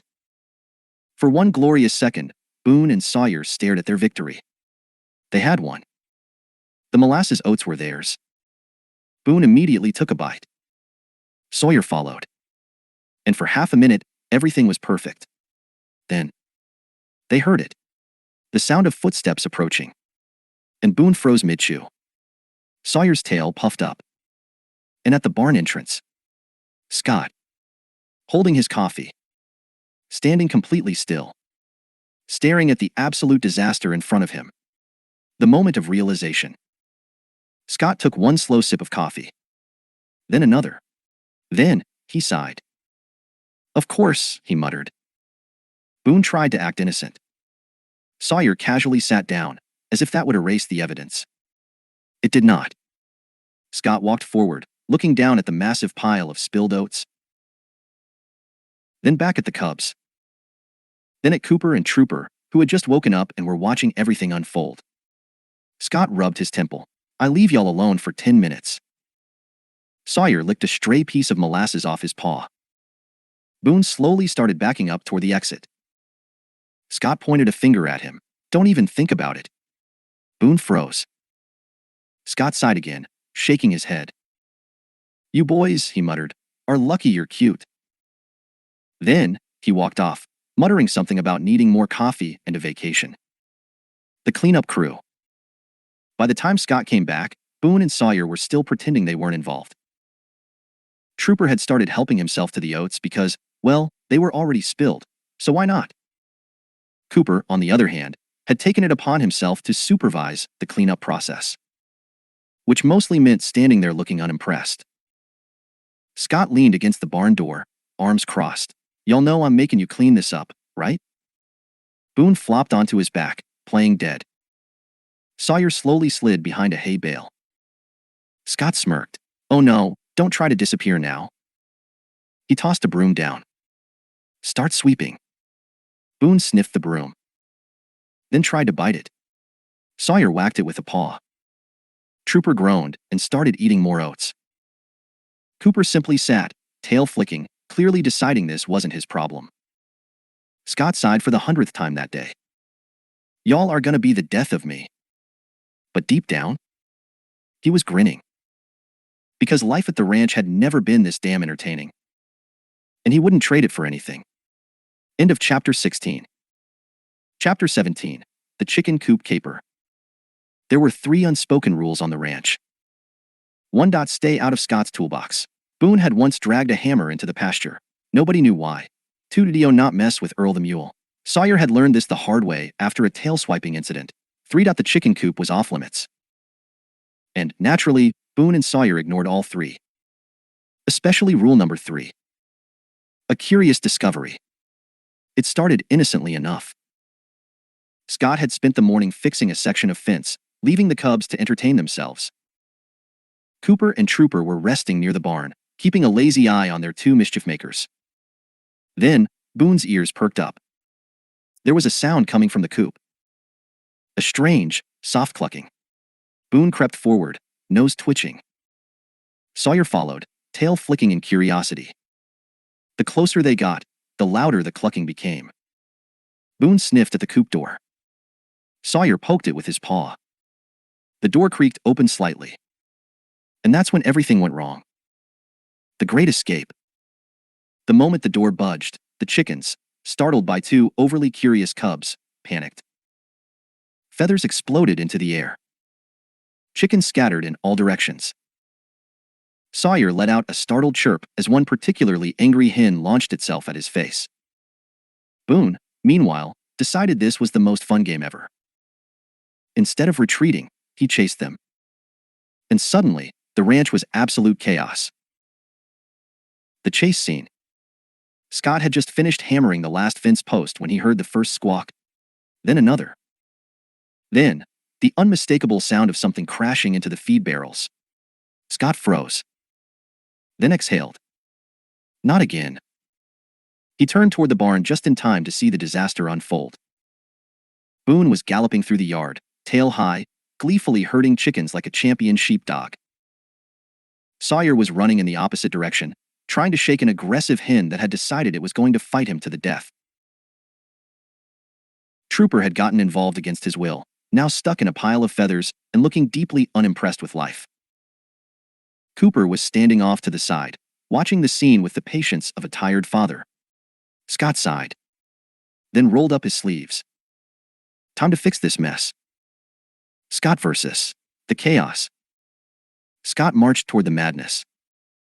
Boone, stop chasing my damn chickens. Boone immediately skidded to a halt, looking extremely guilty. Sawyer, however, was still running in circles, the furious hen clamped onto his ear.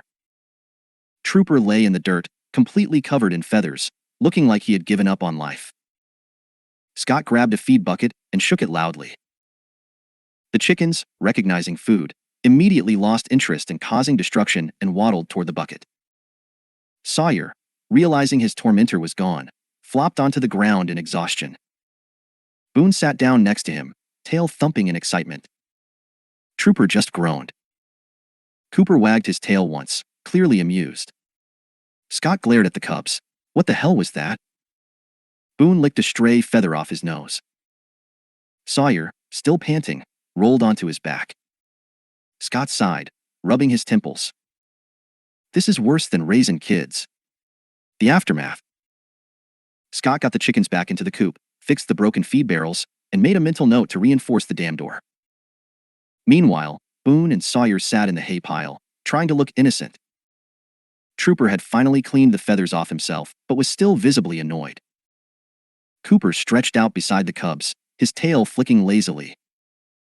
Scott leaned against the fence, arms crossed. Y'all got any reason why I shouldn't lock you 2 in the barn for the rest of the day? Boone and Sawyer blinked up at him. Then, Boone flopped onto his back. Sawyer stretched and yawned. Scott exhaled. I don't know why I even bother. Trooper huffed in agreement. Cooper just watched, probably waiting for the next disaster. Scott shook his head and turned toward the house. Y'all better stay out of trouble. Boone and Sawyer exchanged a glance. Then immediately started plotting their next adventure. Because trouble? That was their favorite thing. End of Chapter 17. Chapter 18. The goat situation. Scott had seen a lot of things in his time on the ranch. He had dealt with cattle stampedes, fixed more broken fences than he could count, and even once had to chase a raccoon out of his truck. But nothing, absolutely nothing, had prepared him for the goat situation. A simple task that went wrong instantly. It all started when Scott decided to buy a goat. Just one. A small, sturdy, half-blind old goat named Roscoe, who had been living at the feed store because nobody else wanted him. Scott figured Roscoe would help keep the grass down near the barn and maybe provide some entertainment. Scott was right, but not in the way he expected. Boone and Sawyer meet Roscoe. Scott brought Roscoe back to the ranch in the trailer, figuring the old goat would take some time to settle in. He was wrong. The moment Scott opened the gate, Roscoe shot out like a cannonball, headbutted an empty feed barrel, then proceeded to chase Whiskey the horse around the corral for absolutely no reason. Cooper and Trooper, watching from the porch, exchanged a look. The look said, "Oh great, another problem." Boone and Sawyer, however, were thrilled. The moment Roscoe slowed down, the cubs rushed forward, eager to investigate. Boone sniffed him. Sawyer poked him with a paw. Roscoe did not approve. Instead of backing away, Roscoe lowered his head, gave a warning snort, and charged. Boone barely dodged, skidding through the dirt. Sawyer yelped and leaped into a hay pile for safety. Trooper buried his face in his paws. Scott, watching the whole thing unfold, sighed. "I already regret this decision." The battle for the barnyard. From that day on, Roscoe declared war on Boone and Sawyer. For no reason at all. If Boone tried to nap in the shade, Roscoe would sneak up and nudge him off the porch. If Sawyer attempted to stalk butterflies near the fence, Roscoe would appear out of nowhere and chase him into the barn. Trooper got hit twice just for being in the wrong place at the wrong time. Even Cooper had to physically block the goat from ramming the feed bucket over for the third time in a row. Scott was losing patience fast. "This ain't your ranch, Roscoe," he muttered as he watched the goat square off against Boone for the 100th time. Boone tried to pounce playfully. Roscoe wasn't having it. Instead of running, the goat charged headfirst. Boone yelped and jumped straight onto Trooper's back for safety. Trooper groaned in suffering. Cooper wagged his tail, clearly entertained. Scott shook his head. This was a mistake. The great escape attempt. Eventually, Boone and Sawyer decided that Roscoe had too much energy. They needed to fix this. Their plan? Lock Roscoe in the barn. Now, it's important to note that Boone and Sawyer were not smart planners. The plan mostly involved chasing Roscoe toward the barn and hoping for the best. It went about as well as expected. The moment Boone tried to herd Roscoe toward the door, Roscoe dodged, spun around, and knocked Boone clean off his paws. Sawyer, attempting a sneaky flank attack, was met with an unexpected headbutt that sent him rolling through the dirt. Trooper, who had been watching from a safe distance, immediately got up and walked away, wanting no part in this. Cooper sat calmly, his tail flicking. Scott leaned against the fence, fully entertained. "Y'all having fun yet?" Boone and Sawyer, now sprawled in the dirt, covered in dust, looked thoroughly defeated. Roscoe stood proudly in the middle of the yard, looking completely unbothered. Scott smirked. "I think the goat won." Acceptance, or something close to it. By the end of the day, Boone and Sawyer gave up trying to outsmart Roscoe. Instead, they accepted their fate and tried to avoid getting bulldozed. Trooper, now fully recovered from his unfortunate encounters, kept a healthy distance. Cooper seemed to be the only one who found peace with Roscoe. Scott, meanwhile, had to reinforce the chicken coop because Roscoe had somehow learned how to open the door.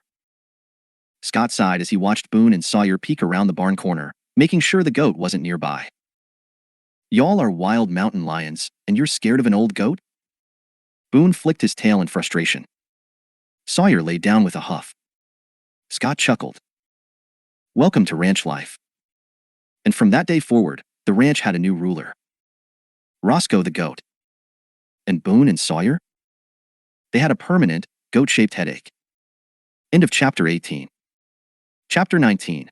The Porch Thief. Scott had a system.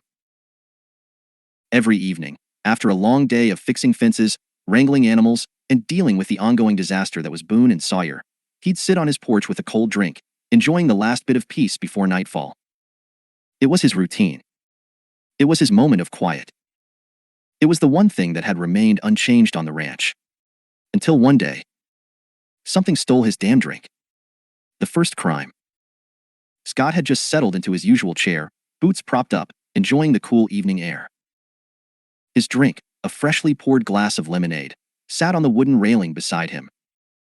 Cooper and Trooper were lying in the dirt nearby, half dozing after a long day of keeping the cubs in line. Boone and Sawyer were supposedly asleep in the barn. All was peaceful. Scott sighed, reaching for his drink.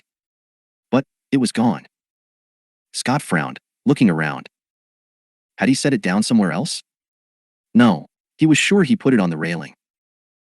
He squinted into the growing darkness, looking for any signs of who, or what, had stolen it. Nothing. Scott sighed. I'm losing my damn mind. He stood up, stretched, and went inside to pour himself another drink. And outside, in the shadows, two golden eyes blinked from under the porch. The next night. The following evening, Scott tried again. This time, he set his drink right in the center of the table, far from the edge. No way it could fall. No way anything could sneak up and grab it. Scott leaned back, relaxed. He let out a deep sigh. Then, his drink disappeared again. Scott blinked, then stared at the empty spot where his drink had been just seconds ago. What in the hell? He looked around frantically. Still nothing. Cooper and Trooper, who had been watching lazily from the porch steps, lifted their heads. Scott narrowed his eyes. I know y'all saw that. Cooper flicked an ear. Trooper yawned. Scott scowled. Useless, both of ya. He stood, examining the area. There were no footprints, no knocked-over objects, no signs of how the drink had vanished. But Scott knew one thing. He was being messed with. And he was going to catch the thief. The stakeout. The next night, Scott came prepared. He set his drink down like normal. Then, instead of relaxing, he pretended to look away. But his eyes were sharp. He was watching, waiting. Minutes passed. Then, a shadow moved. It was fast, silent. Scott barely caught the movement from the corner of his eye. He held his breath. Then, a tiny paw reached up from under the porch railing. Scott's jaw dropped. Sawyer. The little cub grabbed the glass with both paws, pulled it toward him, and carefully tipped it back. Scott watched in horrified amazement as the tiny mountain lion took a very confident sip. Then, as if nothing had happened, Sawyer set the glass back down and slunk away. Scott was too stunned to speak. The confrontation. Scott stormed off the porch and into the barn. Boone and Sawyer were curled up in the hay, looking innocent as ever. Scott put his hands on his hips. Sawyer. The cub flicked his tail. Scott narrowed his eyes. You been stealing my drinks? Sawyer licked his paw, avoiding eye contact. Boone yawned dramatically. Scott sighed. He turned to Cooper and Trooper, who had followed him inside.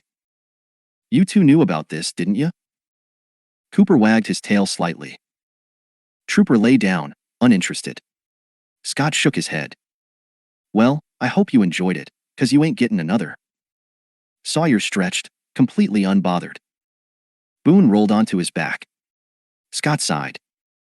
I swear, y'all are worse than a pack of bandits. He walked back toward the house, grumbling to himself. Behind him, Boone and Sawyer exchanged a look. Then Boone nudged Sawyer playfully.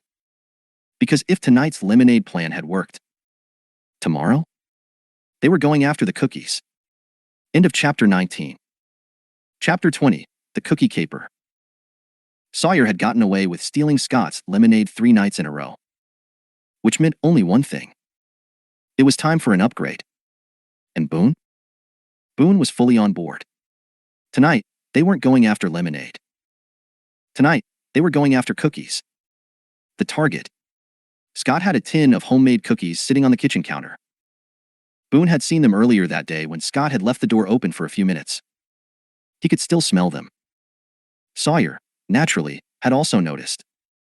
And after their successful drink-stealing operation, Boone figured they were more than ready for this challenge. They just had one tiny problem. Scott's house had walls. And doors. And those doors were closed. Which meant they had to get creative. Step 1. The distraction. Boone's first plan was simple. Distract Scott. How? By using Trooper. Boone trotted over and gently nudged Trooper awake. Trooper blinked sleepily, yawning. Boone wagged his tail, looking as innocent as possible. Trooper knew that look. That was Boone's "I'm about to cause trouble" look. Trooper sighed and flopped back down. Not his problem. Boone huffed. If Trooper wasn't going to help, he had to think of something else. Then, Sawyer had an idea. And that's when things got messy. Step 2. Operation Chaos. While Boone was still plotting, Sawyer acted. He sprinted toward the chicken coop, jumped onto the fence, and knocked the gate open. Instantly, chickens scattered everywhere. Sawyer ran for cover. Scott, who had been enjoying his drink on the porch, stood up immediately. "Oh, for the love of..." He grabbed his hat and stormed toward the coop, already muttering every curse word he knew. Boone grinned. Perfect. Step 3. The break-in. With Scott distracted, Boone and Sawyer raced toward the house. They reached the porch in seconds. Boone reared up, paws against the door. Sawyer sniffed at the bottom, looking for a way in. The door was latched, but Boone had seen Scott leave it slightly cracked open before. Maybe if he pushed hard enough. Sawyer suddenly jumped forward. The door moved. Boone's eyes widened. Sawyer wiggled through the gap like a little bandit. Boone followed immediately. They were in. Step 4. The cookies. Boone and Sawyer crept across the kitchen floor, ears twitching at every sound. The cookie tin sat on the counter, glinting in the moonlight. Boone's tail flicked. Sawyer crouched low, eyes locked on their prize. The problem? It was too high up. Boone sat down, thinking. Sawyer hopped onto a chair. Then the table. Boone followed. From here, they were so close. All they had to do was... bang. The tin hit the floor. Cookies exploded everywhere. Boone and Sawyer froze. Outside, Scott had just finished wrangling the chickens back into the coop. Then he heard the noise. Scott whipped around. His house was dark. His front door was open. And something was inside. Scott's eyes narrowed. Those little... Step 5. The getaway failed. Sawyer grabbed a cookie. Boone grabbed 2. Then they both bolted. Or at least they tried to. Because as soon as they reached the door, Scott was standing in the way. Boone skidded to a stop. Sawyer almost crashed into him. Scott slowly crossed his arms. "You two want to explain why my kitchen looks like a damn tornado hit it?" Sawyer dropped his cookie. Boone tried to casually chew his as if nothing had happened. Scott sighed and pinched the bridge of his nose. Then, he looked down at the floor. Cookie crumbs everywhere. The tin completely upside down. And the 2 guilty mountain lions staring up at him like they hadn't just been caught red-pawed. Scott rubbed his face. "You know what? I don't even care." He stepped aside and pointed toward the barn. "Out." Sawyer trotted away immediately. Boone hesitated, then grabbed one last cookie before darting after him. Scott shook his head. "This is my life now." Behind him, Trooper walked into the kitchen, took one look at the mess and sighed. Scott grabbed his broom. Trooper laid down. And outside, in the moonlight, Boone and Sawyer sat in the hay, eating their stolen cookies. Victory. Kind of. End of Chapter 20. Chapter 21. The Fence Fiasco. Scott had been too lenient with Boone and Sawyer. He knew it. Cooper and Trooper knew it. And the Cubs? They had definitely figured it out. They were getting bolder, pushing their boundaries farther each day. It had been cute at first, stealing drinks, knocking over feed barrels, terrorizing Roscoe the goat. But this was different. Because this time, their curiosity had taken them somewhere they shouldn't have gone. The broken fence. It started early in the morning. Scott was out by the western pasture, inspecting a section of fence that had taken a beating during the last storm. The wood was splintered, sagging, barely holding together. It wasn't bad enough to let the cattle out, but it was weak enough that a determined animal could push through. Which was exactly what happened. Scott had stepped away for maybe 5 minutes to grab his tools. When he came back, the fence was broken. Not just leaning or cracked. Broken. And Boone and Sawyer? Gone. A sinking feeling. Cooper and Trooper had been napping near the barn, but the second Scott stormed toward them, they were on their feet. Scott scanned the area, his gut already telling him what had happened. The cubs had pushed through the fence. And beyond that fence? Nothing but open country and predators. Scott exhaled sharply. All right, boys, let's go find him. Cooper was already moving. Trooper hesitated for half a second, then bolted after him. Scott grabbed his rifle, saddled Whiskey, and followed. Because this time, the cubs weren't just causing trouble. They were in real danger. Into the wild. The tracks were easy enough to follow at first. Boone and Sawyer had moved fast, their small paw prints visible in the soft earth. But after a mile, the trail split. Boone had gone one way. Sawyer had gone another. Scott cursed under his breath. This was bad. Splitting up meant they were more vulnerable. It also meant they weren't just wandering anymore. They were running from something. Scott turned to the dogs. Cooper, you take Boone's trail. Trooper, with me, we'll follow Sawyer. Neither dog hesitated. And just like that, they were off. Sawyer's trail. Scott and Trooper followed Sawyer's tracks deep into the brush. The cub's paw prints were erratic, his path zigzagging wildly. Like he had been chased. Scott's jaw clenched. If something had gone after him, a coyote, a bobcat, or worse, a mountain lion, then Sawyer was in serious trouble. Then, suddenly, Trooper stopped. His ears pinned back. Scott saw it too. Blood. Not much. Just a few droplets. But enough to send Scott's heart into his throat.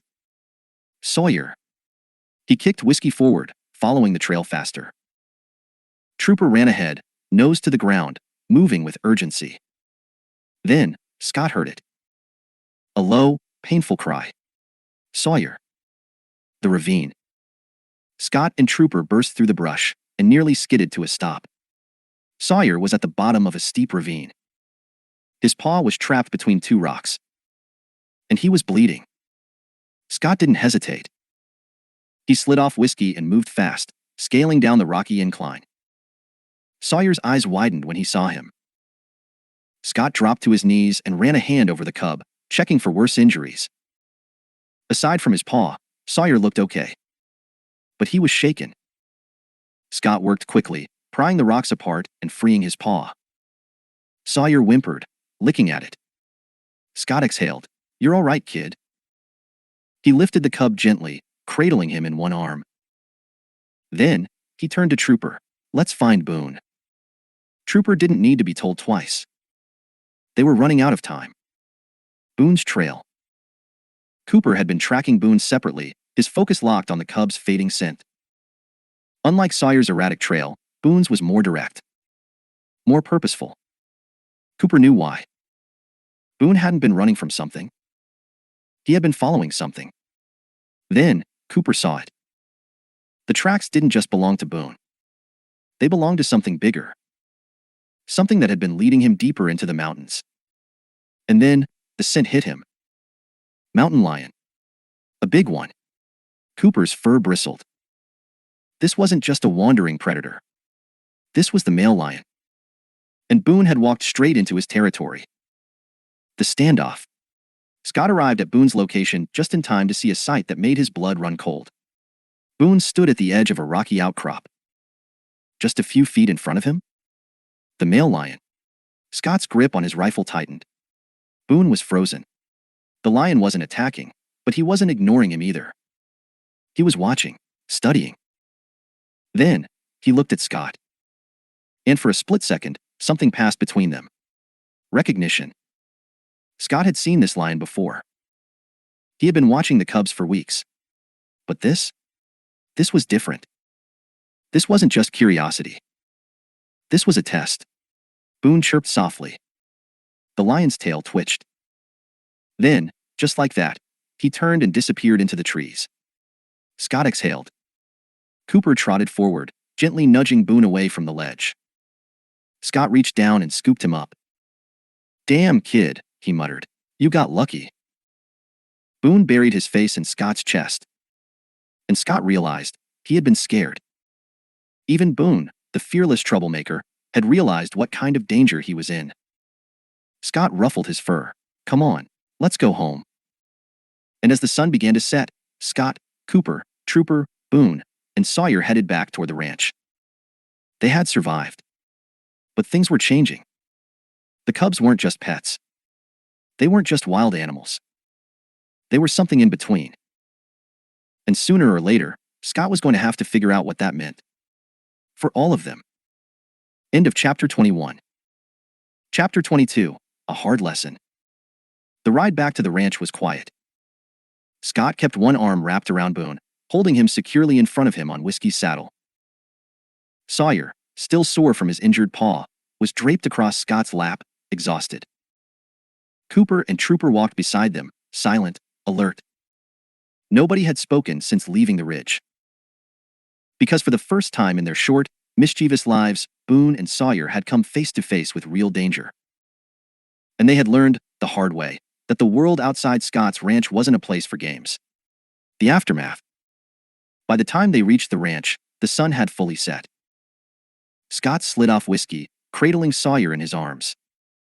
Boone scrambled out of his grip, landing on shaky legs. Trooper flopped down near the barn, clearly drained from the long day.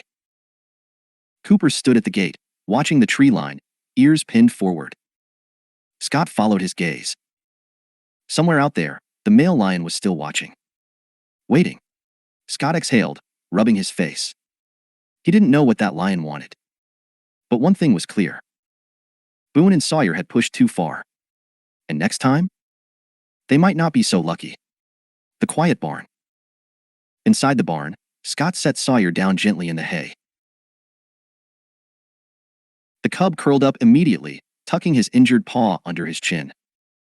Boone hesitated near the door, his tail low. Scott leaned against the wall, arms crossed. "You two had a real fun adventure today, huh?" Boone's ears flattened. Scott wasn't yelling. That almost made it worse. "You ever pull something like that again," Scott continued, "and you're gonna find yourselves locked in this barn till you're old enough to know better." Boone looked away.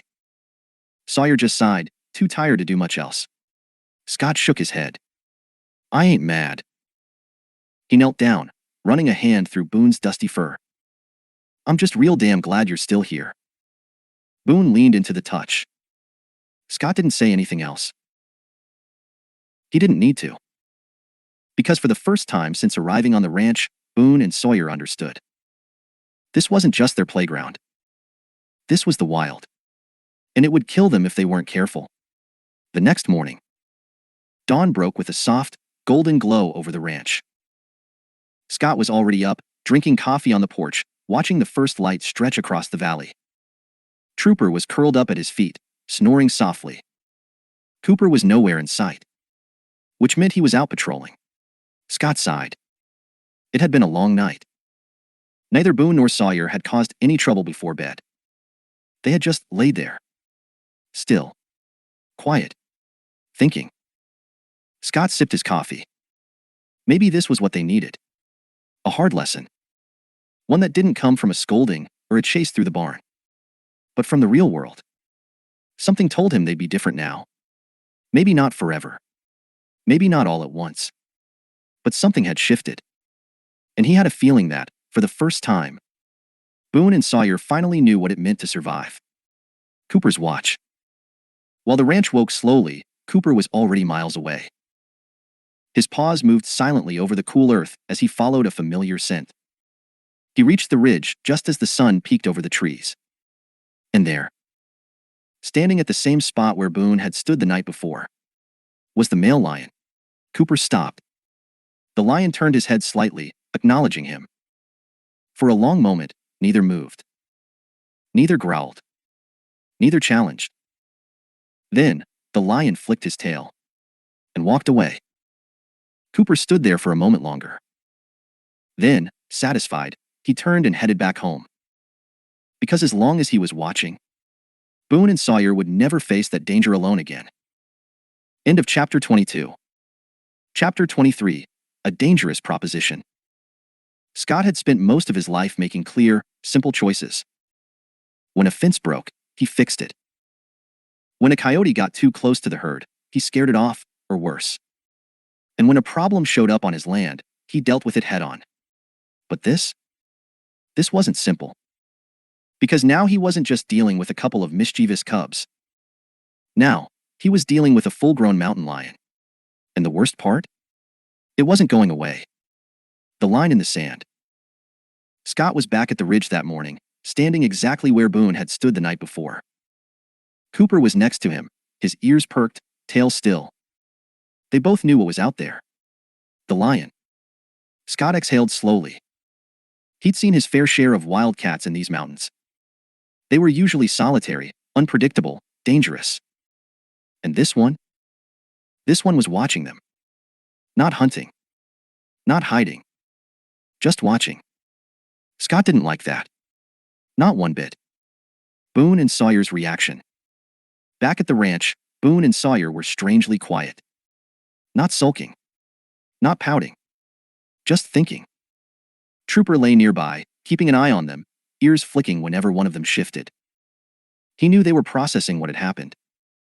For the first time in their short, reckless lives, they had met something bigger, stronger, and far more dangerous than they were. And it had let them live. Sawyer rolled onto his side, staring at the barn roof. Boone sat near the hay pile, tail flicking absently. Neither spoke. Neither played. And that was how Scott knew they understood. They had learned a lesson that words couldn't teach. And he wasn't sure if that made him relieved or worried. A warning from an old friend. Scott wasn't the only one who had noticed the lion. Later that afternoon, Sheriff Michael Brown showed up at the ranch, his old pickup truck kicking up dust as it rumbled down the drive. Scott leaned against the porch railing, watching the sheriff step out.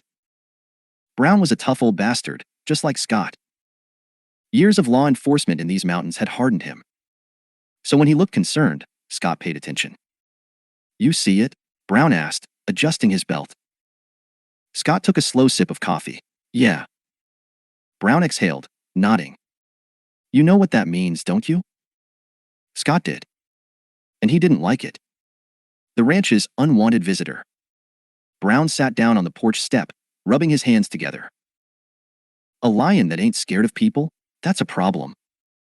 Scott didn't answer. Because he knew. But something about this lion was different.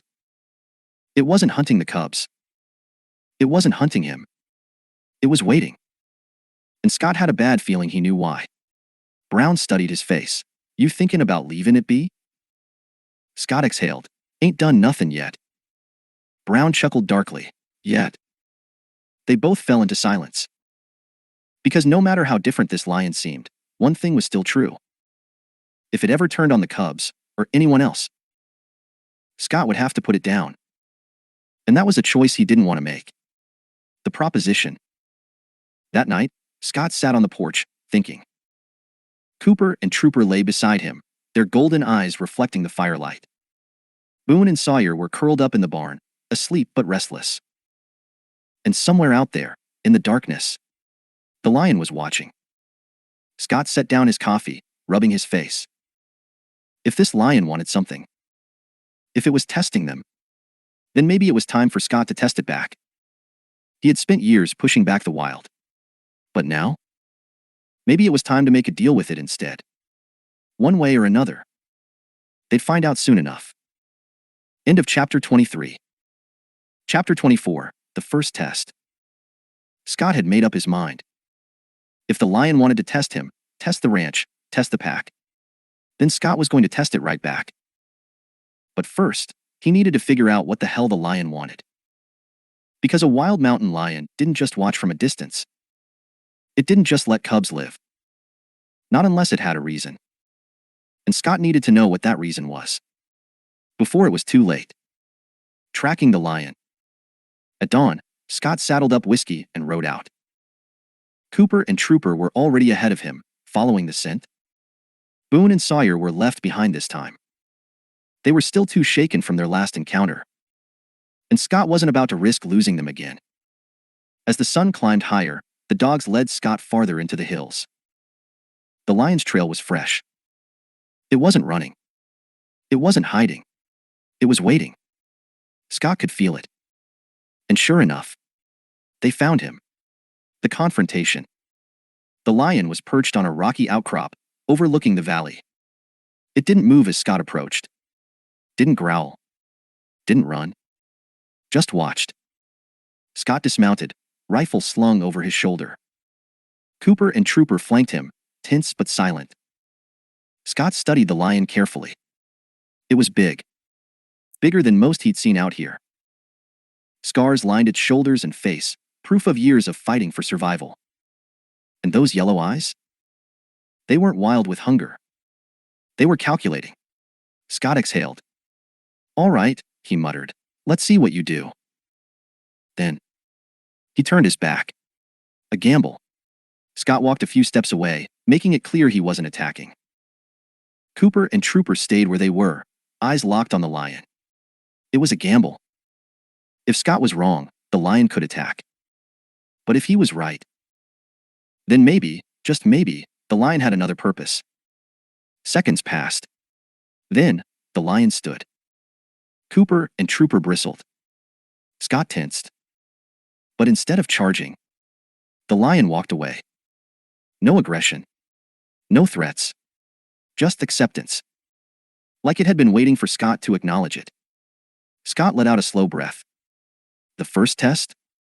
Passed. The message. Scott rode back to the ranch deep in thought. He had been expecting a fight. But instead, the lion had walked away.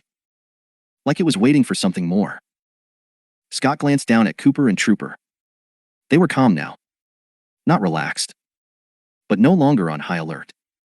They had understood something Scott hadn't. This wasn't just a wild animal. This was something more. A message. A challenge. A decision that hadn't been made yet. Scott sighed, rubbing his face. Damn cat's got me thinking too much. Cooper wagged his tail once. Trooper groaned. Scott smirked. But deep down, he knew. This wasn't over. Not by a long shot. Back at the ranch, Boone and Sawyer were waiting when Scott returned. The cubs ran to him immediately, circling his legs, sniffing the dust on his boots. They knew where he had been. Scott knelt down, ruffling Boone's fur. "Y'all are safe." Boone flicked his tail. Sawyer nudged closer. Scott looked toward the hills, where the lion had disappeared. He wasn't sure what this meant yet. But one thing was certain. They had entered something bigger than themselves. And whatever came next, they'd have to face it together.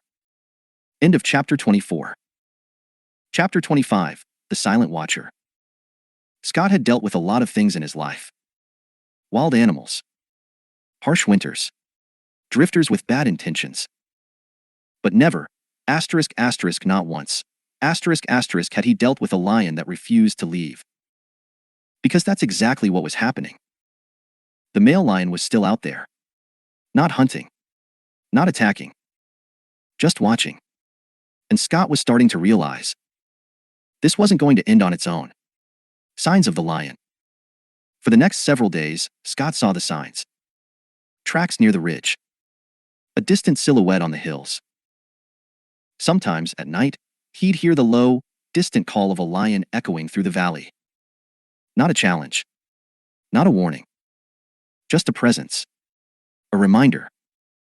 Cooper and Trooper had noticed too. Cooper was tense, his patrols becoming more frequent. Trooper stayed closer to the barn, his usual carefree nature more cautious. Even Boone and Sawyer, who usually had zero sense of danger, were starting to stick close to home. They could feel it. Something was building. Something was coming. And Scott wasn't sure if he could stop it. A midnight encounter. The night was still and quiet. Scott sat on the porch, watching the tree line. He had his rifle beside him. Not because he was planning to use it, but because he didn't know if he'd need to. Cooper lay at his feet, ears alert, unmoving. Trooper was near the barn, his golden eyes reflecting just enough moonlight to glow. Boone and Sawyer were curled up in the hay, asleep but restless. Scott took a slow sip of coffee. Then, Cooper stiffened. Scott didn't even have to ask. He knew. The lion was here. The standoff. Scott didn't move. Didn't reach for his gun. Didn't even stand. He just watched. And sure enough, a shape moved in the distance. Large. Silent. Deliberate. The lion emerged from the darkness, stopping just beyond the fence line. Close enough to be seen. Far enough to be safe. Scott exhaled slowly. This wasn't a random encounter. The lion had come here for a reason. Scott studied him carefully. The scars. The muscle. The intelligence in those golden eyes. Scott had hunted plenty of mountain lions in his lifetime. But this one was thinking. This one had a purpose. And for the first time in his life, Scott wasn't sure if he was dealing with an enemy or something else entirely. The unspoken understanding. Cooper didn't growl. Trooper didn't move. The lion simply stood there, watching. Scott sighed. He leaned forward slightly, resting his elbows on his knees. "What do you want?" he muttered under his breath. The lion tilted his head slightly. Then, he turned and walked away. Not running. Not afraid. Just leaving. Scott sat back in his chair, rubbing his face. This wasn't normal. This wasn't how this was supposed to go. A wild lion wasn't supposed to act like this. Wasn't supposed to linger. Wasn't supposed to care. But this one did. Scott exhaled sharply. "Well, hell," he muttered. Because whatever was happening, it wasn't over yet. Not even close. End of chapter 25. Chapter 26, The Warning. Scott had spent his whole life trusting his gut. It had saved him in fights, kept him out of trouble, and let him know when something wasn't right. And right now, his gut was telling him one thing. Something bad was coming. Signs of a storm. The morning was unnaturally quiet. No wind. No bird calls. Even Roscoe, the usually stubborn old goat, was sticking close to the barn. Scott rode out early with Cooper and Trooper, looking for any new signs of the lion. Instead, he found something worse. A set of tracks near the south ridge. But they weren't the lion's. They were human. Boot prints. Deep ones. And fresh. Scott's grip on the reins tightened. Someone had been on his land. And judging by the pattern of the tracks, they weren't just passing through. They were scouting. Back at the ranch. Scott dismounted at the barn, jaw tight. Cooper and Trooper were tense. They could feel it too. Something was off. Boone and Sawyer, who had been lounging in the hay, immediately perked up. They could sense Scott's mood. Sawyer let out a small chirp, patting over to sniff at Scott's boots. Boone followed, tail flicking. Scott exhaled, rubbing his face. He looked down at the cubs. "Y'all might have made a mistake sticking with me." Boone tilted his head. Sawyer flopped down at his feet, unconcerned. Scott sighed. Because whatever was coming, it wasn't just about them anymore. An unwelcome return. That afternoon, Scott heard a truck approaching. He stepped onto the porch, rifle in hand. A beat-up black pickup rumbled down the dirt road, stopping just outside the fence. Scott recognized it immediately, and his jaw clenched. It was them. The two poachers. The same ones he had run off months ago. Only this time, they had come back. The conversation. Scott walked up to the fence, his expression unreadable. Cooper and Trooper flanked him, silent and unmoving. Boone and Sawyer sat near the barn, watching but staying put. The taller of the two men leaned out the window, grinning. "Well, ain't this a surprise?" he drawled. Scott didn't answer. The shorter man, the one with the scar, smirked. "We were just passing through, thought we'd say hello." Scott rested a hand on his rifle. "I told you to stay off my land." The taller man chuckled. "That you did." A pause. Then, he nodded toward the barn. Heard you picked up a couple of mountain lions. Scott didn't react. Didn't blink. But inside, his gut went ice cold. How the hell did they know? The scarred man shrugged. Word gets around. We heard about 2 cubs being raised like house pets out here. Scott exhaled slowly, forcing his voice to stay even. They ain't pets. The taller man grinned. No? Then what are they? Scott didn't answer. Because something in that man's eyes told him he already knew the answer. An ugly truth. The scarred man leaned forward. Now, Scott, you know how much a good mountain lion pelt sells for. Scott's grip on his rifle tightened. Boone and Sawyer stiffened. Even though they couldn't understand the words, they understood the tone. The taller man grinned. We figured, seeing as you did all the hard work raising him, maybe we could make a deal. Scott's jaw clenched. Cooper let out a low, warning growl. Trooper's ears flattened. Scott took a slow breath. No deal. A long pause. Then, the scarred man sighed. That's a shame. He reached into his truck and pulled out something that made Scott's stomach drop. A rifle. Scott's blood turned to fire. Cooper and Trooper immediately bristled, their muscles coiled. Boone and Sawyer crouched lower, instinct telling them something was very wrong. Scott didn't even blink. Put that down. The scarred man smirked. Relax, cowboy. Ain't loaded. Scott didn't believe that for a second. But it didn't matter. Because now he knew the truth. These men weren't here to talk. They were here to hunt. Drawing the line. Scott took a slow step forward, his voice dead calm. You come back here again, you won't be driving off this land. The 2 men exchanged a look. Then, after a long pause, the taller man chuckled. Well, we wouldn't want that now, would we? He tipped his hat, throwing one last glance at the barn. Then, they drove away. Scott watched them go, his fists clenched. Because they weren't gone for good. This was just the beginning. Preparation. That night, Scott loaded his rifle carefully. The cubs were asleep in the barn. Cooper and Trooper lay at the porch steps, their ears alert. And in the distance, the lion was watching. Scott stared at the dark hills, his heart steady, determined. If those poachers came back, they'd find out real quick who they were dealing with. And this time, there wouldn't be any warnings. Only one question remained. Where would the lion stand? Because in the end, there was one undeniable truth. This land? It wasn't just Scott's anymore. It belonged to all of them. And they would defend it together. End of chapter 26. Chapter 27, The Siege. Scott didn't sleep that night. He sat on the porch, rifle across his lap, watching the hills. Waiting. Because those men weren't the type to walk away. They had come here with a purpose. And sooner or later, they'd come back. Looking for blood. The first signs of trouble. The morning started too quiet. The birds weren't singing. The wind was still. Even Roscoe, the stubborn old goat, was standing near the barn with his ears pinned back. Scott didn't like it. Cooper and Trooper were already on edge, pacing near the fence line, their noses twitching at the air.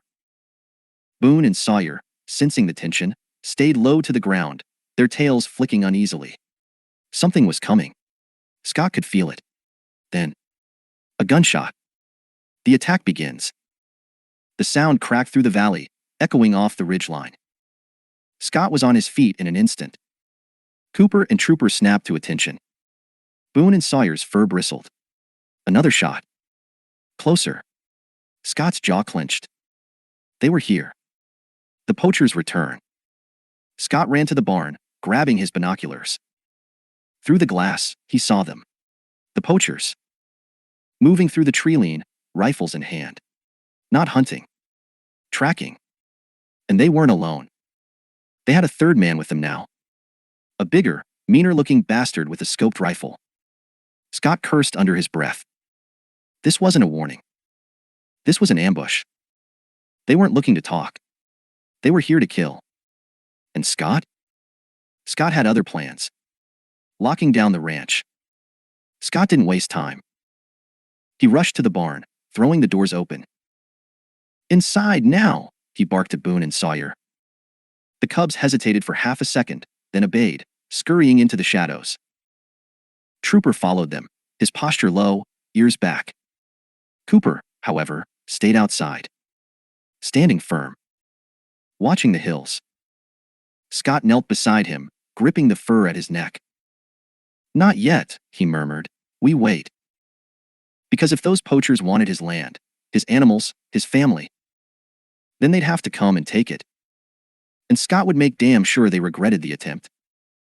The lion's choice. The poachers moved closer. They thought they had the upper hand. Thought they were the only predators here. But they weren't alone in the wild. Because just as Scott was preparing to make his move, a new figure appeared on the ridge. Large. Silent. Golden eyes glowing in the morning light. The lion. Scott sucked in a breath. For a brief moment, the poachers hesitated. Scott could see them pointing, confusion flickering across their faces. Because they hadn't planned for this. Hadn't planned for him. And neither had Scott. Because now there was another question. Was the lion friend or foe? And when the bullets started flying, whose side would he be on? End of chapter 27. Chapter 28, the first shot. The morning air was thick with tension. Scott crouched behind the fence, rifle ready, heart steady. The poachers were less than 50 yards away, creeping through the trees. They thought they were hunters. But they didn't realize they were walking straight into a fight. Because this land wasn't theirs. It belonged to Scott. To Cooper and Trooper. To Boone and Sawyer. And maybe, just maybe, to the lion. The standoff. The poachers spread out, moving carefully through the brush. The scarred man lifted his rifle, scanning the barn. Scott tightened his grip. If that barrel so much as pointed toward Boone or Sawyer, he'd end this real quick. Then, the bigger man raised his hand. Stopped. Something had caught his attention. Scott followed his gaze. The lion. Standing on the ridge. Silent. Unmoving. Watching. And in that moment, Scott realized the lion wasn't just a bystander. He was waiting for a choice to be made. The shot that started it. The taller poacher laughed. "Well, would you look at that?" He lowered his rifle, aimed toward the lion. Scott's blood turned to fire. He shouted. But the gun fired first. A loud, sharp crack split the air. The lion dodged. The bullet missed. And in that instant, all hell broke loose. The fight begins. Scott fired back. Not to kill. Not yet. But to warn. To tell them this wasn't their land. Cooper lunged forward, teeth bared, forcing the poachers to fall back. Trooper, snarling, moved toward the barn, blocking the cubs from sight. Boone and Sawyer pressed into the shadows, wide-eyed. And the lion? The lion didn't run. He charged. A wild ally. Scott had never seen a mountain lion move like that. The beast bounded down the ridge, muscles rippling beneath his golden fur. The poachers weren't ready. They scrambled back, fumbling to reload. Too late. The lion hit the biggest one first. A full-force tackle, sending the man crashing to the ground. The rifle flew from his hands. The second man tried to aim. Cooper knocked the gun away. Trooper barreled into the scarred poacher, forcing him back against a tree. The man swung wildly, but Trooper was faster. A deep snarl ripped through the air. And Scott? Scott lined up his rifle and fired. The end of the fight. Scott's shot hit the dirt inches from the scarred man's boot. A warning. The poacher froze. Breathing hard. Eyes wide. The lion stood over the first man, growling deep in his throat. Cooper and Trooper had the second pinned. And Scott? Scott stepped forward, rifle still aimed. "This is your last chance," he said, voice calm but sharp as steel. The taller poacher groaned from the ground. The scarred man clenched his fists. But he knew. They had lost. Scott motioned toward the trees. Leave, now, and you don't take your rifles with you." The scarred man hesitated. Scott's finger tightened on the trigger, eyeing his skin twice. The poachers exchanged a look. Then, slowly, they backed away, leaving their rifles in the dirt. They disappeared into the trees, limping and humiliated. And Scott? Scott didn't lower his rifle. Not until they were long gone. Aftermath. The ranch was silent. The fight was over. But something had changed. Cooper and Trooper stepped back, breathing heavily. Boone and Sawyer peeked out from the barn, still wide-eyed but safe. And the lion? The lion stood at the ridge once more. Watching. Waiting. Scott exhaled. "You really are something, huh?" The lion flicked his tail. Then, he turned and walked away. Scott watched him disappear into the hills. He didn't know why the lion had helped.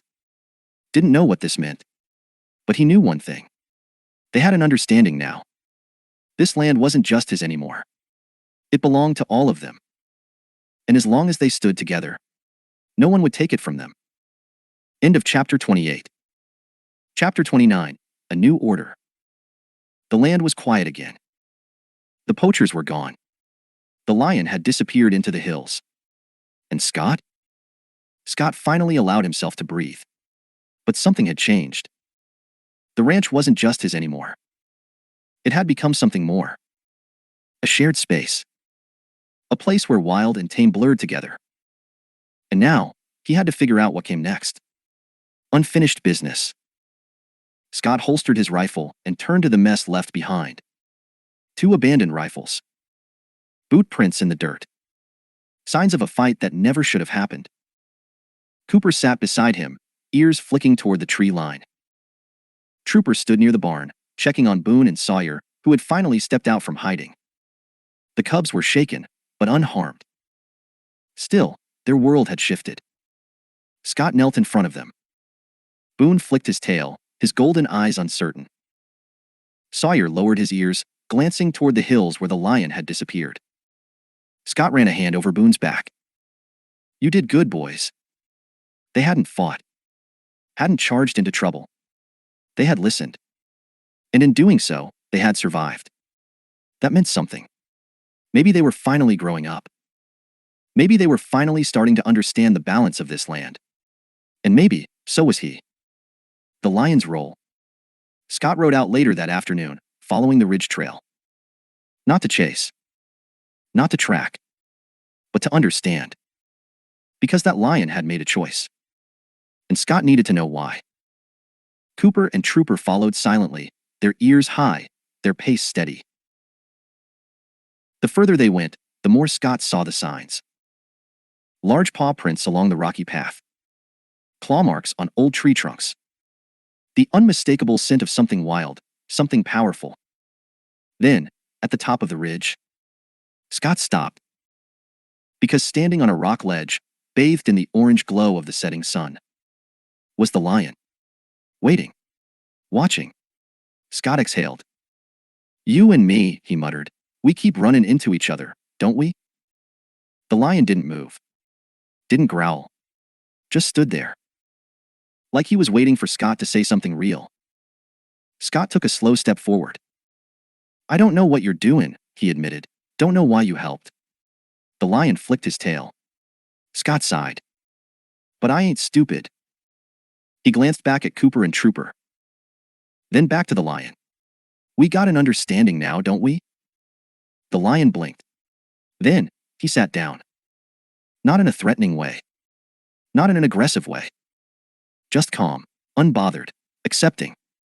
Scott nodded slowly. That was his answer. They weren't friends. Weren't enemies. They were something in between. And for now, that was enough. Back at the ranch. When Scott returned, the sky was dark. The stars shimmered above the valley. The barn was quiet.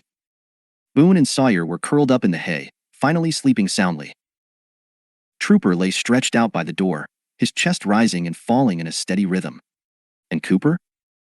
Cooper was still awake. Scott leaned against the doorway, arms crossed. "You trust him," he murmured. Cooper's ear flicked. Scott chuckled softly. Yeah, me neither. But trust wasn't the right word. It wasn't about trust. It was about respect. Scott sighed, glancing toward the hills one last time. The lion was out there somewhere. But for the first time, Scott wasn't worried. Because this land wasn't just his anymore. It belonged to all of them. And together, they'd protect it. No matter what came next. End of chapter 29. Chapter 30. A new beginning. The days after the fight with the poachers passed in an odd kind of silence. Not the tense, waiting kind. But a silence of understanding. A silence of change. Scott felt it everywhere. In the way Boone and Sawyer stuck closer to the barn. In the way Cooper and Trooper patrolled the land, more alert than ever. And in the way the lion's presence no longer felt like a threat. Something had shifted. For better or worse. The ranch had become something new. A visit from the sheriff. Scott wasn't surprised when Sheriff Michael Brown's truck rolled up a few days later. He leaned against the porch, watching Brown step out, hands on his belt. "You knew I was coming," Brown muttered. Scott sighed. "Figured you would." The sheriff gave him a long look. Then glanced at the fence line. "You got rid of him, didn't you?" Scott shrugged. "They left." Brown exhaled through his nose. "Yeah, well, I ran into him down near Cottonwood. Banged up pretty bad. Complaining about a wild pack of dogs and a damn mountain lion ambushing him." Scott smirked. Brown shook his head. "I should be asking questions," he said. "But I ain't." Scott raised an eyebrow. "Appreciate that." Brown nodded toward the barn. "Heard the rumors, you know, about the cubs." Scott didn't answer. Didn't need to. Brown sighed. "I should tell you it ain't right, that it ain't natural." Scott crossed his arms. "But you won't." Brown snorted. "Hell no, I won't." He turned toward his truck. "Just be careful, Scott. Ain't just poachers you gotta worry about. Some folks don't take kindly to things they don't understand." Scott watched the sheriff climb back in the truck. Then, just before Brown drove off, he added, "And for what it's worth?" Scott tilted his head. "You did the right thing." Then the truck rumbled away, leaving Scott alone with his thoughts. Boone's first hunt. Scott found Boone near the corral that evening. The cub was crouched low in the grass, golden eyes locked on something in the distance. Scott followed his gaze. A rabbit. Boone's tail flicked. His body coiled. Then, he pounced. It wasn't perfect. His aim was a little off. His landing was a little messy. But the rabbit didn't get away. Boone stood over his catch, ears perked, chest heaving with excitement. Scott walked up beside him, hands in his pockets. Boone looked up, waiting for approval. Scott knelt down, studying the cub carefully. "Didn't even need my help this time, huh?" Boone flicked his tail. Scott sighed, ruffling the cub's fur. "Guess you're growing up?" The thought settled heavy in his chest. Because Boone was growing. And so was Sawyer. And one day, they wouldn't need the barn. Wouldn't need the ranch. Wouldn't need him. Scott stood slowly, watching as Boone picked up his rabbit and trotted back toward the barn. Yeah. The world was changing. And Scott wasn't sure if he was ready for it. A shadow on the ridge. That night, Scott sat on the porch, nursing a drink. The stars stretched wide above the valley. The wind whispered soft and steady. And out in the distance, on the ridge where he had last seen him, the lion stood, watching. Scott sighed, tilting his glass toward him. "I don't suppose you're leaving anytime soon?" The lion didn't move. Didn't blink. Just stood there. Scott smirked. "Yeah, that's what I thought." Because deep down, Scott knew the truth. This wasn't the end of the story. Not even close. Because as long as there were wild things in the valley, as long as there were poachers lurking in the shadows, as long as there was a pack that needed protecting, Scott, Cooper, Trooper, Boone, Sawyer, and the lion, they'd be right here. Watching. waiting, guarding the wild. Together. End of Chapter 30. Chapter 31. A storm on the horizon. Scott always trusted the land to tell him when something was coming. The wind changed. The animals got restless. And the air, it carried weight. Something big was coming. He just didn't know what kind of storm it was going to be. Uneasy days. The following week, Scott noticed the shift. Boone and Sawyer were acting different. They still played, still wrestled, but something in their behavior had changed. They were more aware. More watchful. Less reckless. It wasn't fear. It was instinct. Even Cooper and Trooper were more on edge, patrolling more often, sticking closer at night. Scott didn't like it. Because when the pack felt uneasy, it meant trouble wasn't far behind. A message from the lion. The first real sign came at dawn. Scott had been up early, checking the fence line, when he saw something that stopped him cold. A fresh deer carcass. Left at the edge of the property. Untouched. Not eaten. Not dragged. Just placed. And next to it, a massive paw print in the dirt. Scott exhaled slowly. The lion. It wasn't a kill for food. It was a message. A warning. But against what? Signs of an outsider. Scott's answer came later that day. He had taken Boone and Sawyer out to stretch their legs, keeping a careful eye on them. They stayed close, still shaken by everything that had happened. And that's when Cooper stopped. Head high. Ears twitching. His whole body locked up. Trooper froze too, his nose flaring as he sniffed the air. Scott felt his gut tighten. "Talk to me, boys," he muttered. Then, Sawyer let out a low, sharp hiss. Boone's tail puffed up. Scott followed their gaze toward the far tree line. And there, standing just beyond the shadows, was another lion. A stranger in the territory. It wasn't their lion. Scott knew that instantly. This one was leaner, younger. A rogue male. Eyes sharp, muscles tense. Not here to watch. Here to challenge. Scott's grip on his rifle tightened. Because in the world of mountain lions, a new male meant only one thing. A fight was coming. And Scott's pack? They were caught right in the middle of it. Boone's first real test. The rogue lion took one step forward. Boone stiffened. Sawyer backed up, but Boone? Boone didn't move. He stood his ground. Scott's heart hammered. Boone had never faced a real threat like this. Never had to choose between fight or flight. And right now, he was making a choice. Scott stepped in front of him, voice low. "Not today, kid." Boone flicked his tail, but didn't back down. The rogue lion growled. A deep, warning sound. Cooper bristled, stepping forward. Trooper bared his teeth. Scott knew they had seconds before this turned ugly. Then, a new sound cut through the air. A familiar, powerful roar. Scott turned. And there, on the ridge above them, stood their lion. Watching. Waiting. And finally, making his choice. The clash begins. The rogue lion turned, ears flattened. But he didn't run. Because this wasn't just a warning. This was a fight for territory. Scott took a slow step back, keeping Boone and Sawyer behind him.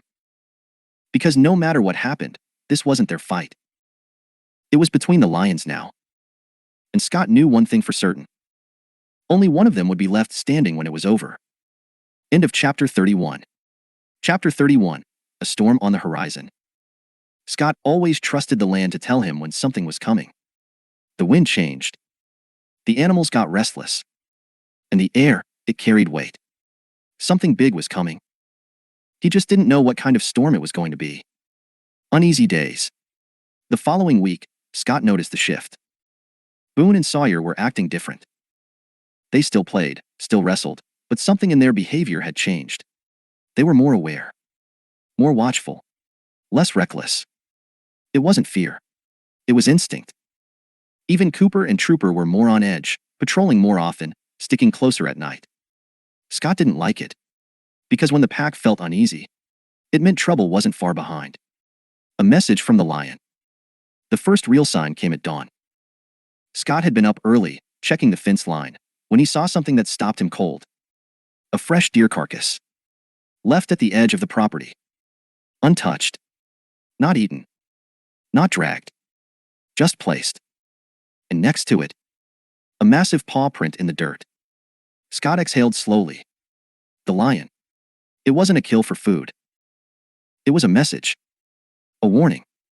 But against what? Signs of an outsider. Scott's answer came later that day. He had taken Boone and Sawyer out to stretch their legs, keeping a careful eye on them.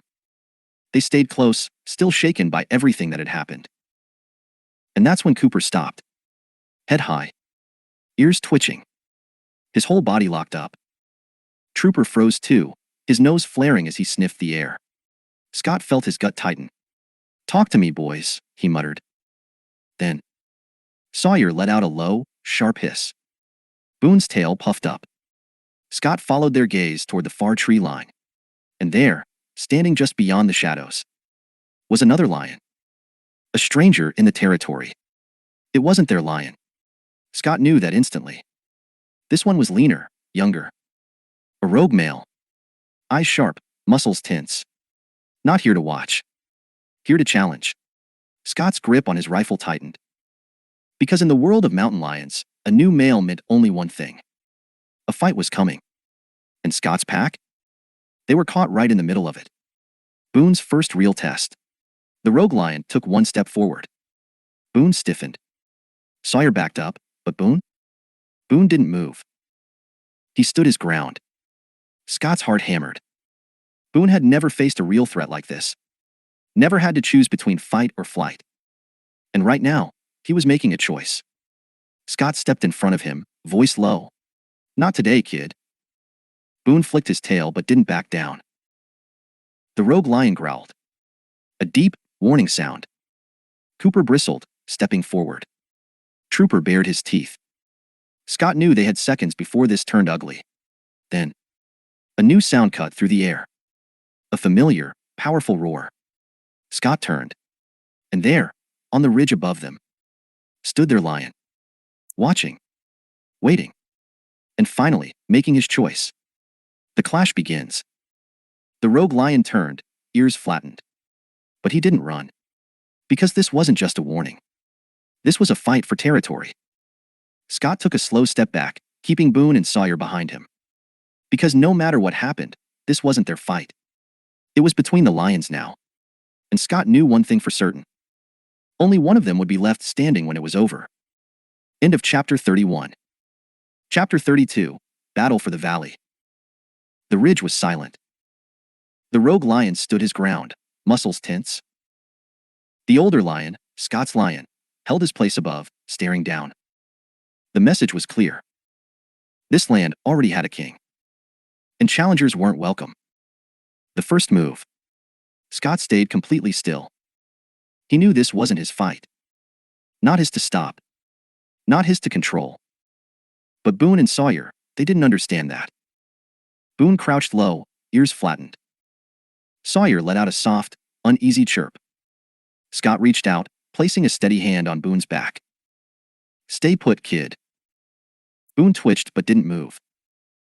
The rogue lion took a step forward, tail flicking side to side. Testing. Provoking. Scott's lion stood firm. Then, he moved. The clash. The older lion leapt from the ridge. The rogue met him head-on. They collided in a blur of muscle and claws. The sound of the impact ripped through the valley. A deep, primal roar followed by the crash of bodies hitting the dirt. Cooper and Trooper stood at attention, ready. But they didn't interfere. They knew, just like Scott did. This was nature taking its course. And Boone and Sawyer? For the first time, they were watching what it meant to be truly wild. A fight for survival. The lions rolled, kicking up dust and loose rock. The rogue was fast, young, aggressive. But Scott's lion was stronger, smarter. A seasoned fighter. One who had fought for his survival for years. The rogue swiped, missed. Scott's lion countered, hit deep. a claw strike to the shoulder. The rogue stumbled, blood staining his fur. Scott watched closely. This wasn't just about winning. This was about proving dominance. And dominance didn't mean killing. It meant forcing the other to submit. And the rogue? He wasn't ready to give up. Boone's impulse. Boone suddenly tensed. Scott felt it a second too late. Before he could react, Boone moved. Not to fight, but to get closer. Scott grabbed him just in time. Damn it, Boone. Boone struggled, ears pinned back, tail flicking wildly. Scott pulled him against his chest, voice firm. This ain't your fight. Boone let out a low, frustrated chirp. But he stopped struggling. And in that moment, Scott realized Boone wasn't just watching. He was learning. Because one day, this would be his world. His battle. And Scott wasn't sure if he was ready for that. The outcome. The rogue lion was losing. His energy fading. His movements slowing. Scott's lion landed one final strike, knocking him to the ground. Then, he did something surprising. He didn't finish the fight. Didn't go for the kill. Instead, he stepped back, stood tall, and waited. The rogue lion lay panting in the dirt, bleeding, exhausted. His golden eyes flickered upward. And after a long, tense moment, he rolled onto his side, exposed his throat, submitted. Scott exhaled. It was over. The land had chosen its king. What happens now? The rogue lion didn't stay. As soon as he could stand, he limped away, disappearing into the trees. Scott's lion watched him go, breathing heavy but victorious. Scott let go of Boone, who immediately ran forward, not toward the fight, but toward the ridge where the older lions stood. Sawyer followed, hesitating before creeping closer. Cooper and Trooper stayed at Scott's side, watching but making no move to stop them. Scott sighed, rubbing his temple. Gonna pretend this is normal now, huh? Boone chirped softly. The lion looked down at them. He didn't growl. Didn't chase them off. Just stood there. Like a guardian. Like a teacher. Scott exhaled. Maybe, just maybe. This wasn't just his land anymore. It was theirs. Together. End of chapter 32. Chapter 33, A Wild Future. The rogue lion was gone. The fight was over. But Scott knew things would never go back to the way they were. Because something had shifted. Not just in the land. Not just in the lion. But in Boone and Sawyer. And Scott wasn't sure he liked what that meant. Boone's restlessness. Boone had always been wild. Always curious, always reckless. But after watching that fight, after seeing what it meant to be a lion, something in him had changed. He didn't sleep as much, didn't cause as much trouble. Instead, he spent his days watching the ridgeline, watching the lion. As if he knew, his time in the barn was running out. Scott's worry. Scott didn't say it out loud. Didn't admit what he was thinking. Because if he said it, it'd make it real. But deep down, he knew. Boone and Sawyer weren't cubs anymore. And sooner or later, they'd have to leave. Scott wasn't a fool.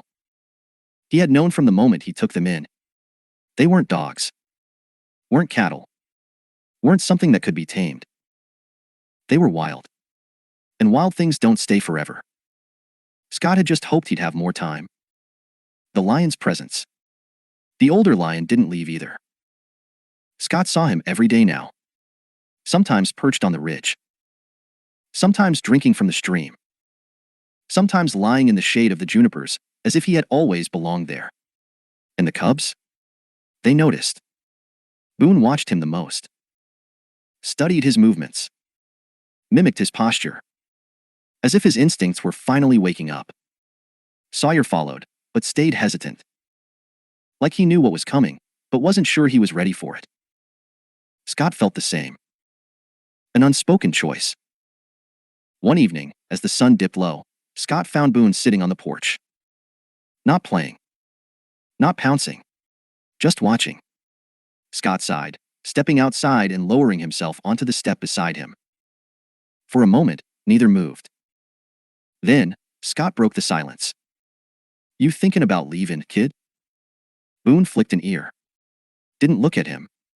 Didn't answer. He didn't need to. Scott sighed, rubbing the back of his neck. Well, guess I always knew this was coming. Boone finally turned his head. Scott met his gaze. And for the first time, he realized. Boone wasn't a cub anymore. He was something more. Something wild. Something waiting. Scott exhaled, resting a hand on Boone's back. When it's time, he murmured, you'll know. Boone chirped softly.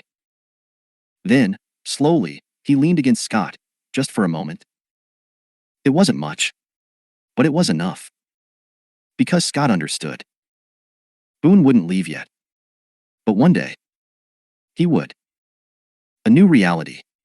The next morning, Boone and Sawyer woke before dawn. Before Scott. Before the dogs.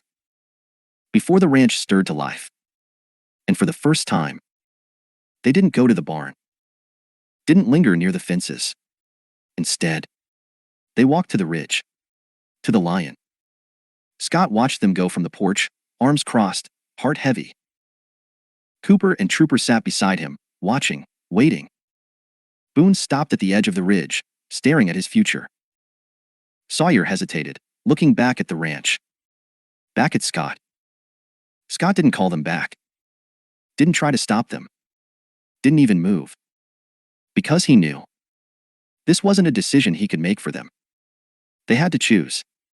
And one day soon, they would. End of chapter 33. Chapter 34, A Path Divided. Scott had never been one for sentiment.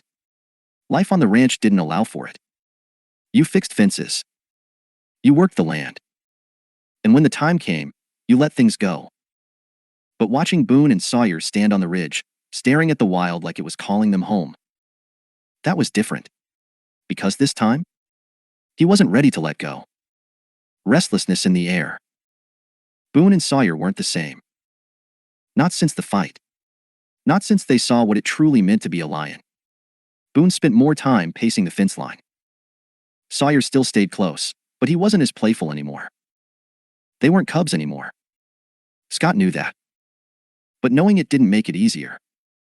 A late-night encounter.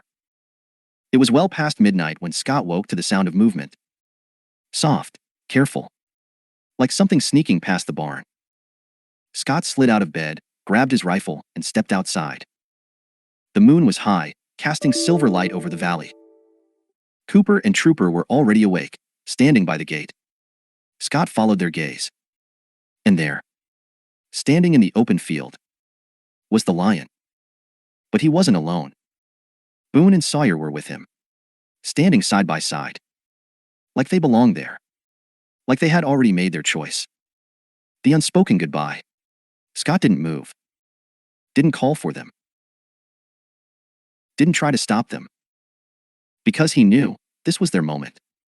Sawyer hesitated. His tail flicked, ears twitching toward the barn. Toward the only home he'd ever known. Boone, though? Boone didn't hesitate at all. His eyes stayed on the lion. Focused. Determined. Scott exhaled slowly. He stepped forward, just enough for Boone to see him. Boone's ears flicked. His tail twitched. But he didn't come back. Didn't move toward the barn. Didn't choose the easy path. Scott swallowed hard. Well, kid, he murmured. Guess this is it, huh? Boone tilted his head. For a moment, Scott thought, maybe, just maybe. But then, Boone took a step toward the lion. Away from the ranch. Away from Scott. And Scott finally let himself accept it. Boone was leaving. Maybe not tonight. Maybe not tomorrow. But soon. And once he did, he wasn't coming back. The final choice. Sawyer turned back one last time. His golden eyes met Scott's. Scott didn't say anything. Didn't try to convince him. Because this choice, it wasn't his to make. Boone had already decided. Sawyer? He still had to figure it out. Scott exhaled, stepping back toward the porch. Cooper and Trooper flanked him, watching but silent. Because they understood too. Some paths, you walk alone. And for Boone and Sawyer, that time was coming soon. The road ahead. As dawn broke, the lion led Boone and Sawyer back to the barn. For now. For a little while longer. But Scott knew the truth. He had always known the truth. Wild things don't stay. And when the time came, when the wind finally called their names, Boone and Sawyer would answer. And Scott? He'd be right here, watching the ridge, waiting, letting them go, even when it hurt. End of chapter 34. Chapter 35, The Wind Calls. The change wasn't sudden. It was slow, steady, like the way seasons shift before you notice the leaves turning. Boone spent more time away from the barn, moving higher into the hills. Sawyer still came back to sleep, but even he wasn't as restless at night. The ranch, their home for so long, was starting to feel too small. And Scott? Scott had spent his life preparing for storms, droughts, and bad seasons. But nothing prepared him for this. For the day Boone would finally leave. A morning unlike any other. The morning felt different. The air was still. The sun was barely up, casting the first warm glow over the valley. Scott stepped outside, coffee in hand, expecting to see Boone and Sawyer curled up in the barn like always. But they weren't there. Instead, they were by the fence. With him, the lion, standing tall in the golden light, waiting. And Boone? Boone wasn't just watching anymore. He was ready. Scott set his coffee down, exhaling through his nose. It was time. A final look back. Boone turned his head, meeting Scott's gaze. Not questioning. Not hesitating. Just knowing. Scott ran a hand over his face. Well, he muttered, guess I can't stop you. Boone blinked. Sawyer twitched his tail, ears low. He wasn't sure. Not yet. Scott saw it in his uncertainty. But Boone? Boone had made his choice. Sawyer nudged his brother's shoulder, almost like he was trying to convince him to stay. But Boone just nosed him back. A soft sound. Something Scott didn't need words to understand. Come if you're ready, but I'm going. Sawyer didn't move. Scott exhaled. Guess that settles it. The moment Boone left, Boone turned, stepped past the fence, past the line of the ranch. And just like that, he was gone. Scott watched as he followed the lion into the trees, disappearing into the wild. Sawyer stayed. Ears twitching. Tail flicking. Looking from the trees to the barn to Scott. Then, he padded toward Scott, slow, uncertain. Scott sighed, kneeling as Sawyer pressed into him. Guess you ain't ready just yet, huh? Sawyer let out a soft chirp. Scott rubbed his head. Take your time, kid. Because Boone had left. But Sawyer? Sawyer still had a little more of the ranch left in him. For now. Cooper and Trooper's silence. The dogs didn't chase Boone. Didn't bark, didn't growl, didn't protest. They just watched. Because they understood. Cooper sat by the gate, his golden eyes locked on the horizon. Trooper laid his head on his paws, sighing deeply. Scott sat down on the porch beside them. Think he'll be all right? Cooper didn't answer. Didn't have to. Scott already knew. Boone had been born wild. No fence could hold him. No barn could tame him. And now, he was where he belonged. The first night without Boone. That night, the ranch felt different. Quieter. Lonelier. Sawyer paced the barn, looking for his brother out of habit. But Boone wasn't coming back. Scott sat on the porch, listening to the sounds of the valley. Then, somewhere in the hills, a mountain lion roared. Not a challenge. Not a warning. A call. And Scott knew. Boone had found his place. The world had called him home. And he had answered. Scott took a slow sip of his drink, shaking his head. Damn kid. Cooper let out a low woof, tail flicking. Trooper stretched, then sighed again. Scott exhaled, staring at the dark hills. The pack had changed. But it wasn't broken. Because one day soon, Sawyer would hear the call too. And when that time came, Scott would let him go too. Just like Boone. Just like the wind. Just like wild things are meant to be. End of chapter 35. Chapter 36, Sawyer's Decision. The first few days after Boone's departure were the strangest Scott had ever experienced on the ranch. He was used to change. Seasons shifted. Animals came and went. But this was different. Because now, every time he walked by the barn, it felt empty. Sawyer still lingered, but his energy was off. He wasn't as playful. Wasn't as bold. He spent more time watching the hills than wrestling in the hay. And Scott? Scott knew exactly what that meant. The waiting game. Scott had never been a patient man. But Sawyer was testing his limits. The young lion hovered at the edge of the ranch, paws twitching like he was about to bolt, but never quite ready. He followed Cooper and Trooper on patrols, but wouldn't go beyond the fence. At night, he stared at the stars, ears flicking at the distant roars that came from the ridges. Scott could see the choice eating at him. It wasn't like Boone. Boone had been sure. Boone had always known he would leave. Sawyer, though? Sawyer wasn't so sure. Not yet. But Scott knew it was only a matter of time. A lone visitor. The next evening, just before dusk, Sawyer perked up. Scott followed his gaze and froze. Standing at the far end of the fence, barely visible in the evening light, was Boone. Alone. No lion. No pack. Just Boone. Scott stepped forward, gripping the porch railing. Sawyer let out a high-pitched chirp and bounded forward before stopping just short of the fence line. Boone didn't move. Didn't come closer. He just stood there, watching. Like he was waiting. Scott exhaled. Boone had made his choice. And now, he was giving Sawyer the chance to make his. The unspoken goodbye. Sawyer paced along the fence. Tail flicking. Ears twitching. Scott could almost see the war inside him.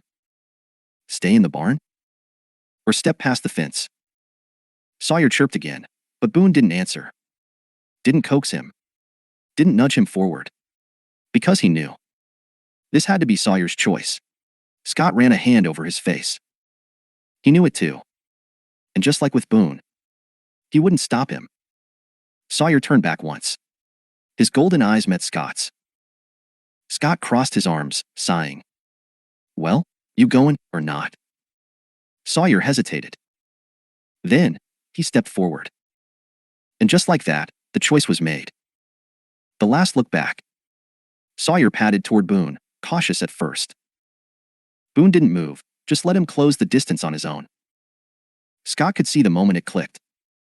Sawyer finally understood. This was where he belonged. This was who he was. Boone nudged his shoulder once, then turned, walking toward the ridge. Sawyer followed. No hesitation. No second glance. Scott exhaled through his nose, watching them disappear into the brush. Cooper and Trooper stood at his side, tails flicking. Scott scratched the back of his neck. Well, he muttered, that's that. No goodbyes. No fanfare. Just a lion following his brother into the wild. Where he was meant to be. The empty barn. That night, the barn felt hollow. No chirping. No rustling in the hay. Just silence. Scott leaned against the doorway, arms crossed, staring at the empty space where the cubs had once slept. They were gone. For good. And yet, Scott couldn't bring himself to feel sad. Because sadness wasn't the right word.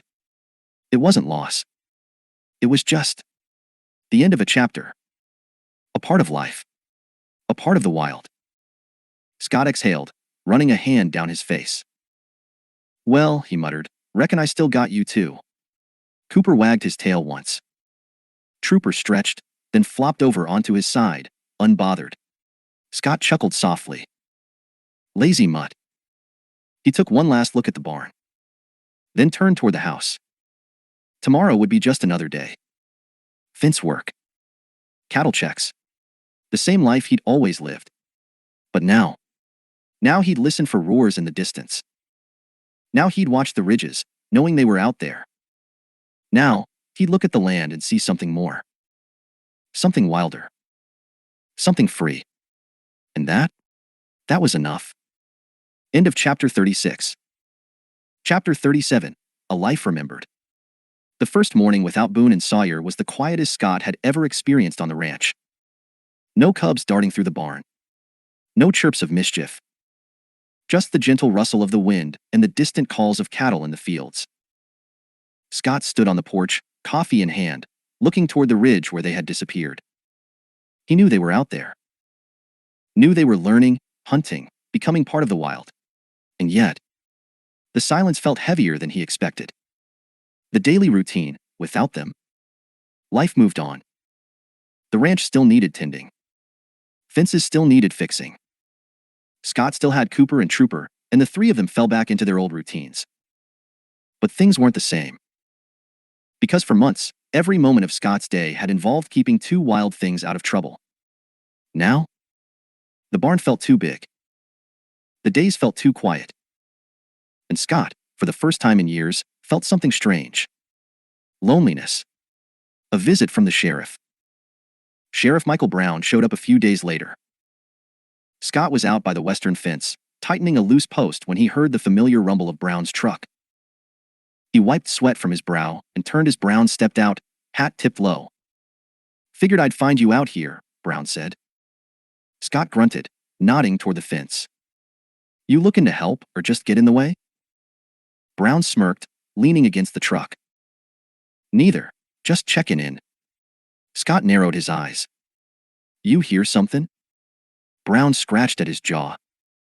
"Not something, someone." Scott crossed his arms. Brown sighed. "Heard some talk in town. Few folks claim they saw a couple of young lions moving along the ridges near the river." Scott felt his stomach tighten. "And?" Brown shrugged. "Didn't sound like trouble, just two cats figuring out their place. But folks are starting to ask questions. They know you had him, and not everyone's thrilled about that." Scott exhaled through his nose. "Anyone dumb enough to try something?" Brown shook his head. "Nah, not yet, anyway. Just keeping you in the loop." Scott grunted, glancing toward the hills. Boone and Sawyer were learning the land. They were being seen. And that meant, sooner or later, trouble would come knocking again. A familiar sound in the night. That evening, as Scott sat on the porch, a sound split the night. Not a coyote. Not cattle. Something deeper. Something powerful. A lion's roar. Scott set his drink down, listening. A second roar followed. Different. Not as deep. Not as commanding. Boone and Sawyer. They were calling out to the land, announcing themselves. Scott exhaled. They ain't kids anymore. Cooper wagged his tail once, slow and steady. Trooper stretched out, tail thumping against the wooden porch. Scott smirked. Guess we did something right. Because they had made it. They had survived. And now, they weren't just cubs. They were kings of the wild. The future of the ranch. Scott didn't know what came next. Maybe trouble. Maybe peace. Maybe one day, Boone and Sawyer would come back, not as cubs, but as full-grown lions. Or maybe he'd never see them again. Either way, Scott knew they were out there. That was enough. He leaned back, hands resting on his belt. The stars stretched wide overhead. The valley was alive. Wild. Untamed. And for the first time in a long, long while, Scott felt at peace. Because no matter what came next, the land had found its balance. And Scott had found his place right alongside it. Watching. Waiting. Guarding the wild. End of chapter 37. Chapter 38. The Return of Trouble. Scott had been a rancher long enough to know peace never lasted. The land had a way of balancing itself. But people? People always found a way to mess things up. And 3 weeks after Boone and Sawyer had left, Scott found himself staring at trouble once again. This time, it came in the form of a truck rolling up his driveway. Dust rising behind it. A government plate on the bumper. And a man wearing a federal badge. Scott sighed, already irritated. Because whatever this man wanted, it wasn't going to be good. The man from Wildlife Services. The man stepped out of the truck, tall and lean, with the kind of polished city look that didn't belong anywhere near the Juniper Mountains. His name tag read Harrington. Scott didn't bother offering a handshake. Something I can help you with? Harrington adjusted his sunglasses, giving Scott a clipped smile. Scott Lawson, right? Owner of this ranch? Scott crossed his arms. Depends on who's skinned. Harrington let out a breath, clearly already tired of this conversation. U.S. Fish and Wildlife Services, he said. We've received multiple reports of 2 young mountain lions, seen farther down the valley, near cattle grazing areas. Scott didn't react. Didn't confirm or deny anything. Harrington continued. Your name has come up more than once in connection to these animals. Local folks say you had 2 cubs, that you were raising them. That true? Scott's jaw tensed. He knew where this was going. And he didn't like it. The threat of bureaucracy. Scott kept his voice even. They were orphaned. I kept him alive. Simple as that. Harrington didn't look convinced. Did you release them? Scott met his gaze, unblinking. Not sure what you mean. They left. Ain't a cage on this ranch. Harrington exhaled sharply. That's exactly the problem, Mr. Lawson. You interfered with the natural process. You conditioned them to people. That makes them a potential threat. Scott bristled. They ain't a threat to nobody. Harrington didn't budge. Tell that to the ranchers near Cedar Creek who claim a young male has been seen circling their pastures. Scott felt his chest tighten. Boone. Or Sawyer. Either way, one of them had gotten too close to cattle country. And that meant trouble. Harrington pulled a folded notice from his pocket, handing it over. Scott didn't take it. State law requires that any mountain lion displaying unnatural behavior, such as approaching ranch land, be reported and, if necessary, removed. Scott's fists clenched. Removed. Everyone knew what that meant. Scott took a slow breath. You're telling me you're gonna kill him? Harrington's expression didn't change. If necessary. The fight to protect Boone and Sawyer. Scott didn't give a damn about government orders. This was his land. These were his lions.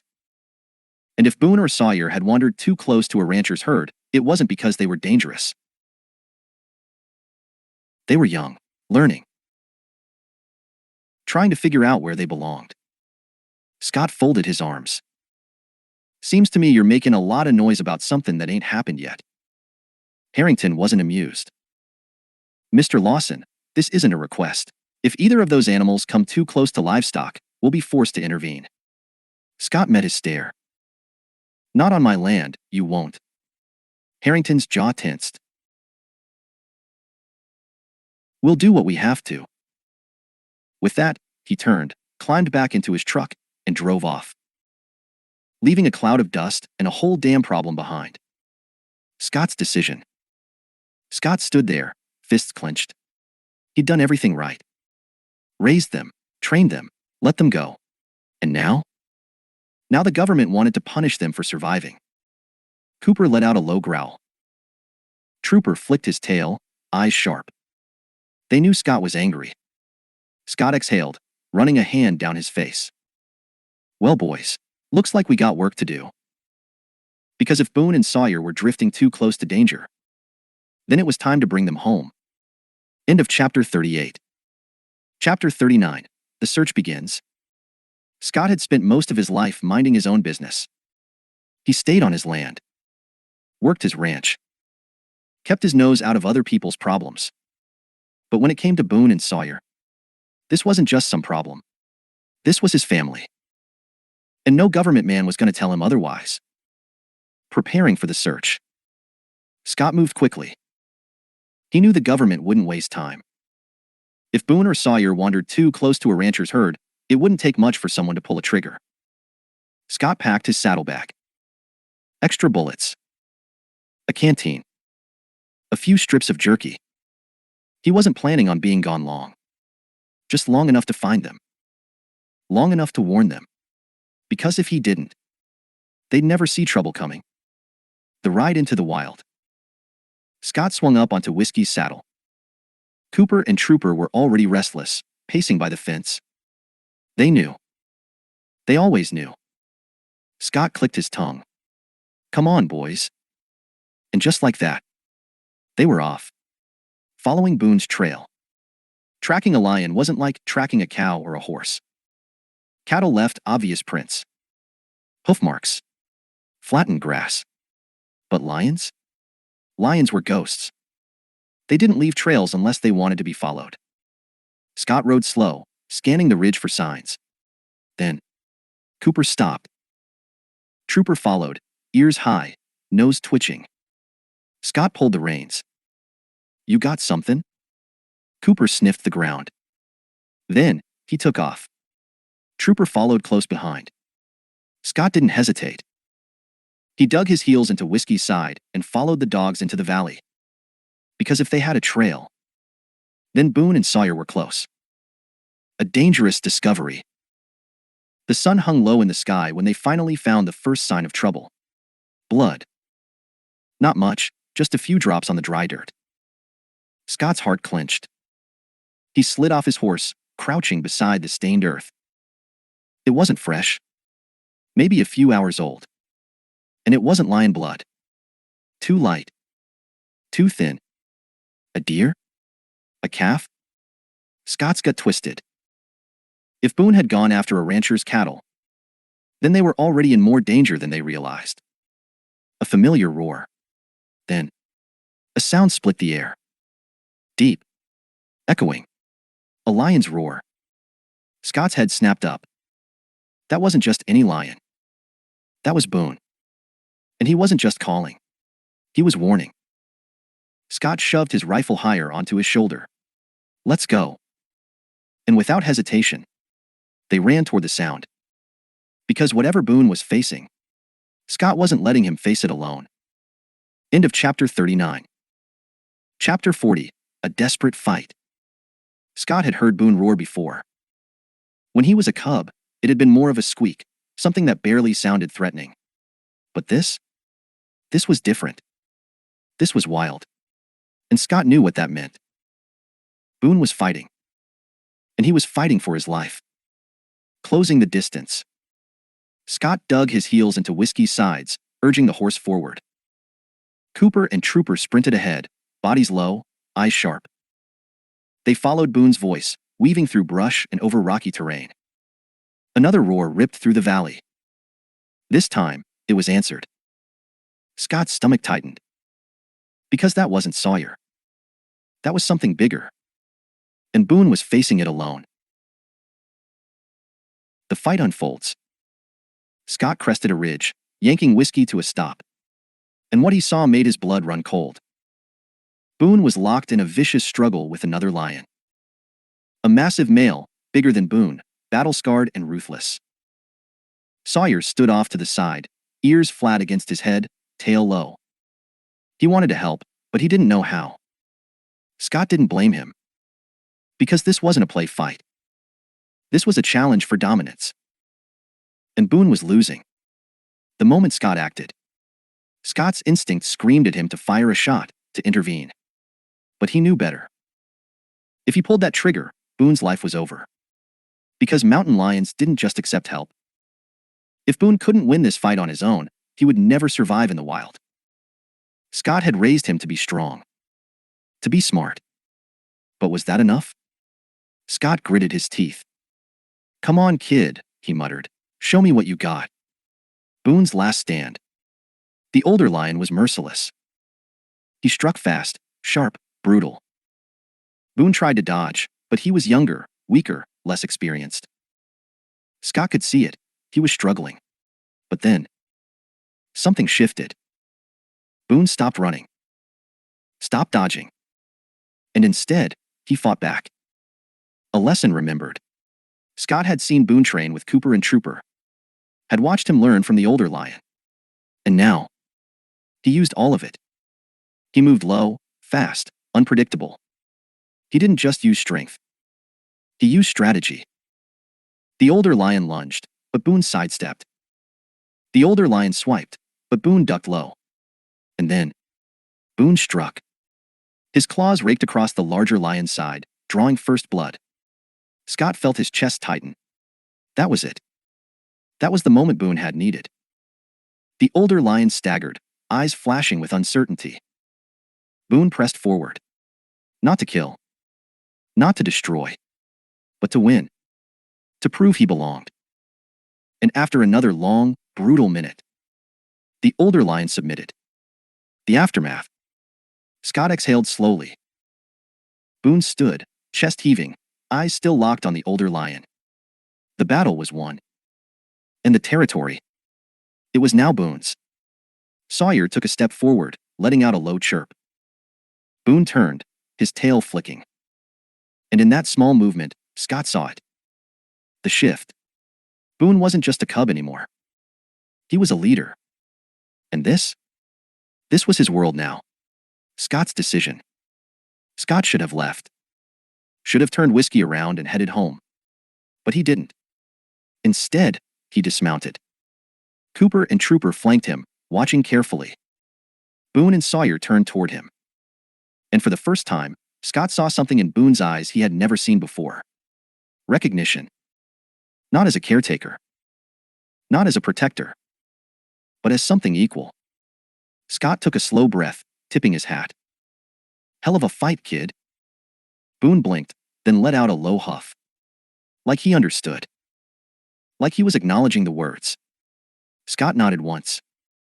Then, without another word, he turned, climbed back into the saddle, and rode away. Because Boone didn't need him anymore. Not out here. Not in the wild. Not in the place he was always meant to be. And Scott? Scott finally understood that. End of Chapter 40. Chapter 41. The Return to the Ranch. Scott rode back without looking back. Not because he didn't want to, but because he didn't need to. Boone had made his choice. Sawyer had made his. And for the first time since he'd found them as cubs, Scott didn't feel the urge to bring them home. Because they were home. A quiet ride back. Cooper and Trooper trotted on either side of Whiskey, their ears twitching at every distant sound. They weren't in a hurry. They weren't tense. They just moved. Because the hard part was over. The cubs weren't cubs anymore. They weren't lost, scared, or confused.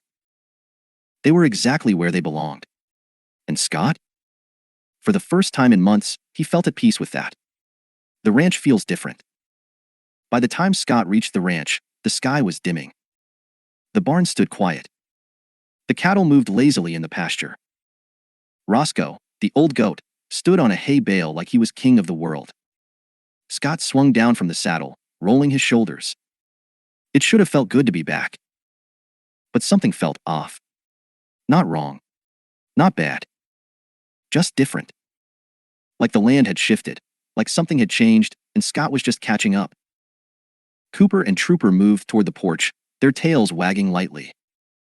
Scott scratched Cooper behind the ears.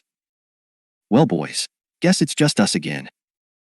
Trooper flopped down on the steps, stretching out with a loud groan. Scott chuckled. Yeah, I know. Hard day for ya.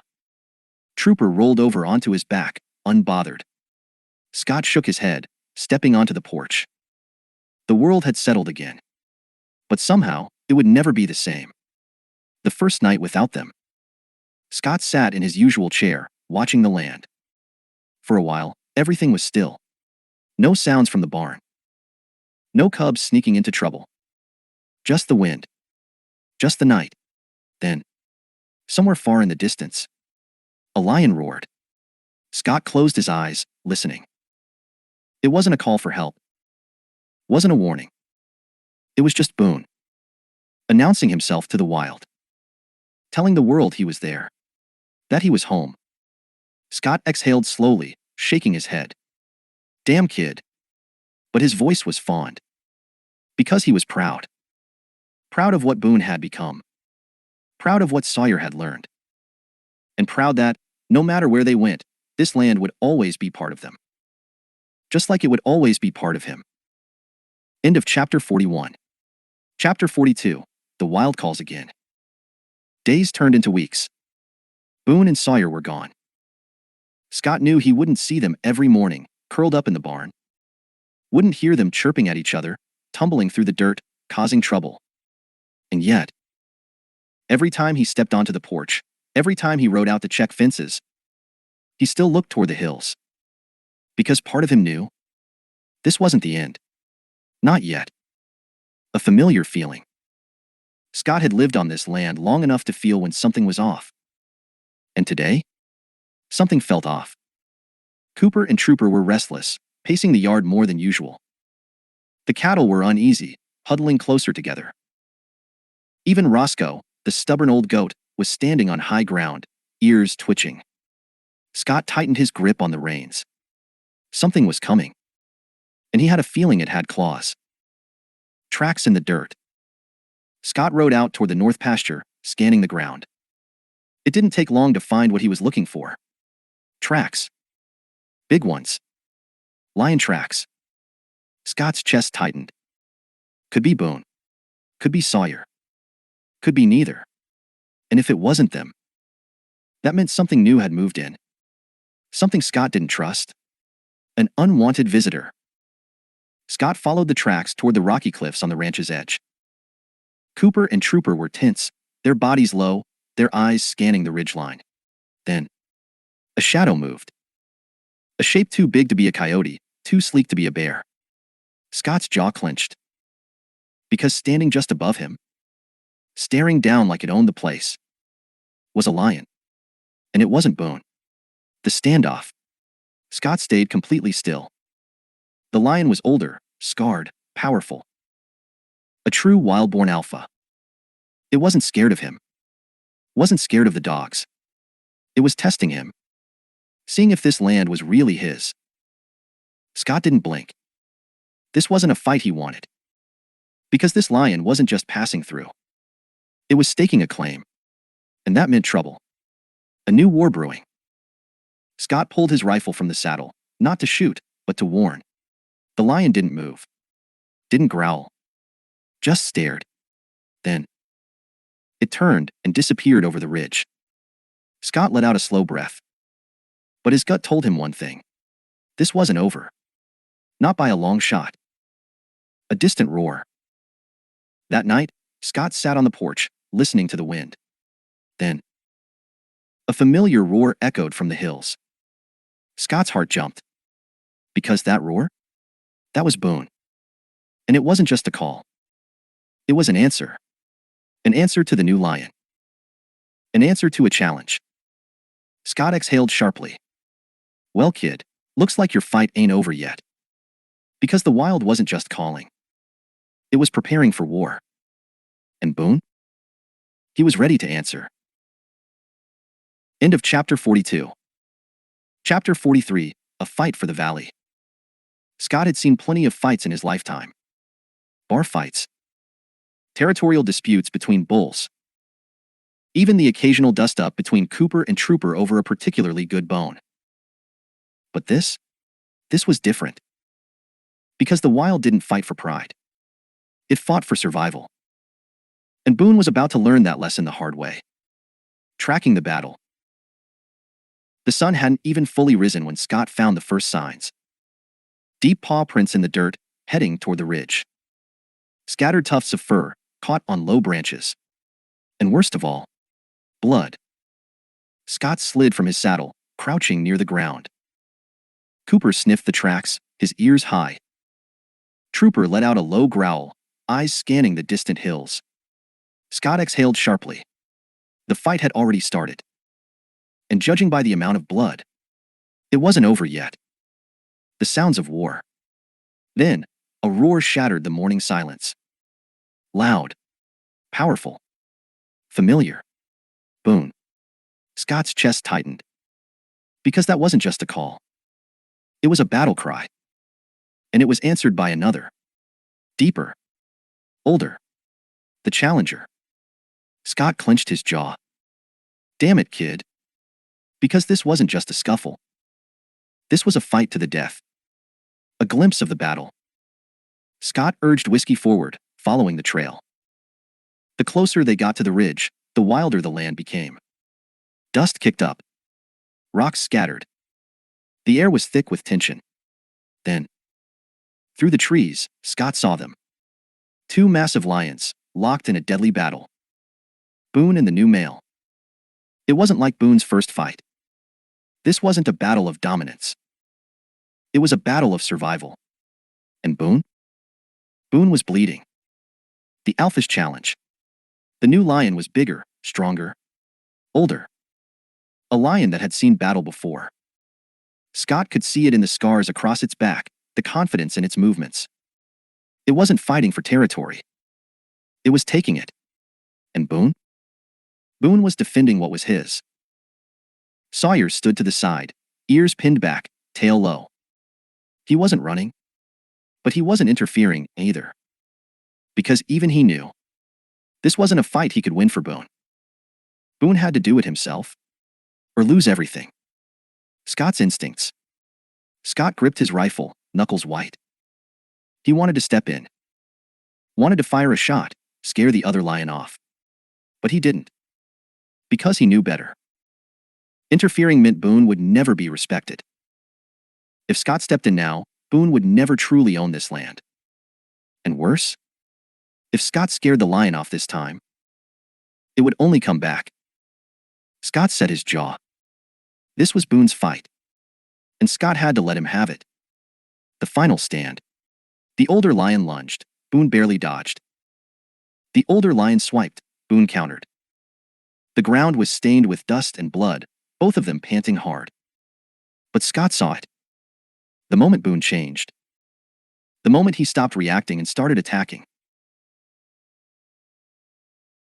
Boone moved low, striking fast, going for the lion's flank instead of facing him head-on. It worked. The older lion staggered.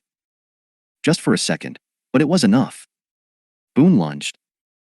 And in one final, brutal strike, he knocked the older lion to the ground. And held him there. The end of the fight. Scott held his breath. The older lion struggled, then went still. Not dead. But beaten. Boone held his ground, chest heaving, paws pressed against the lion's shoulders. Then, he stepped back. A choice. A statement. The older lion rolled onto his side. Submitted. And just like that, the fight was over. The land was Boone's. For good. Sawyer's loyalty. Sawyer let out a soft chirp, padding forward cautiously.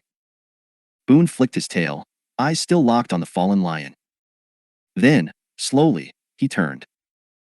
Sawyer followed, not hesitating this time. Because Boone was more than his brother now. He was his leader. Scott exhaled, finally letting go of the tension in his chest. Because for the first time, he wasn't looking at the cubs he had raised. He was looking at true kings of the wild. And they didn't need him anymore.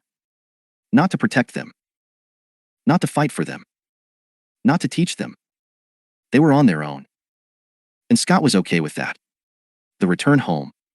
Scott turned his horse away. He didn't need to say goodbye. Didn't need to watch them disappear again. Because this time, he knew they'd be all right. And as he rode back toward the ranch, the last thing he heard was Boone's final roar. Loud. Strong. Powerful. A declaration. This was his land. And no one would take it from him again. Not ever. End of chapter 43. Chapter 44, a final piece. The land was quiet again. No distant roars of battle. No signs of struggle. Just the soft hum of the wind rolling across the valley. Scott sat on the porch, a cup of coffee warming his hands, watching the hills. He had spent so much time worrying about Boone and Sawyer. About whether they'd survive. Whether they'd find their place. Now, he didn't have to wonder anymore. Because they had. And that meant, for the first time in a long, long while, Scott could finally breathe. Life on the ranch. Scott slipped back into his old routine. Fixing fences. checking cattle, making sure Roscoe, the stubborn old goat, didn't knock over the grain barrels again. Cooper and Trooper patrolled the land, just like always. But the barn? The barn still felt empty. Scott caught himself looking for them sometimes. For Boone's golden eyes watching from the rafters. For Sawyer's playful chirps. But they weren't there. Not anymore. And that was okay. Because they were out there. And that was where they belonged. The last sight of Boone. It had been weeks since Scott last saw Boone and Sawyer. He figured that was it. That they had moved on. That they were fully wild now. Until one evening, just as the sun was setting, Scott saw movement on the ridge. His breath caught. A shadow, standing tall against the golden sky. Boone. Larger than ever. Stronger. A king. And beside him, Sawyer. Still smaller, but confident, steady. They weren't coming back. They weren't asking for anything. They were just watching. Looking at the ranch. At the place that had raised them. At the man who had given them a chance. Scott lifted his cup. A silent salute. Boone blinked once. Then, he turned and walked away. Sawyer hesitated, tail flicking. Then he followed. And Scott? Scott finally let them go. For good. A rancher's legacy. Scott leaned back in his chair, stretching his legs out. Cooper settled beside him, letting out a long sigh. Trooper sprawled near the steps, his tail thumping lazily against the wood. Scott smirked. Y'all ain't nearly as much trouble as those cats were. Cooper huffed. Trooper rolled onto his back, completely unbothered. Scott chuckled softly, shaking his head. He knew life would keep moving forward. Seasons would change. Trouble would come. But the ranch? The ranch would always stand strong. And somewhere out there, Boone and Sawyer would be watching. Living. Thriving. Exactly the way they were meant to. And that was enough. The end.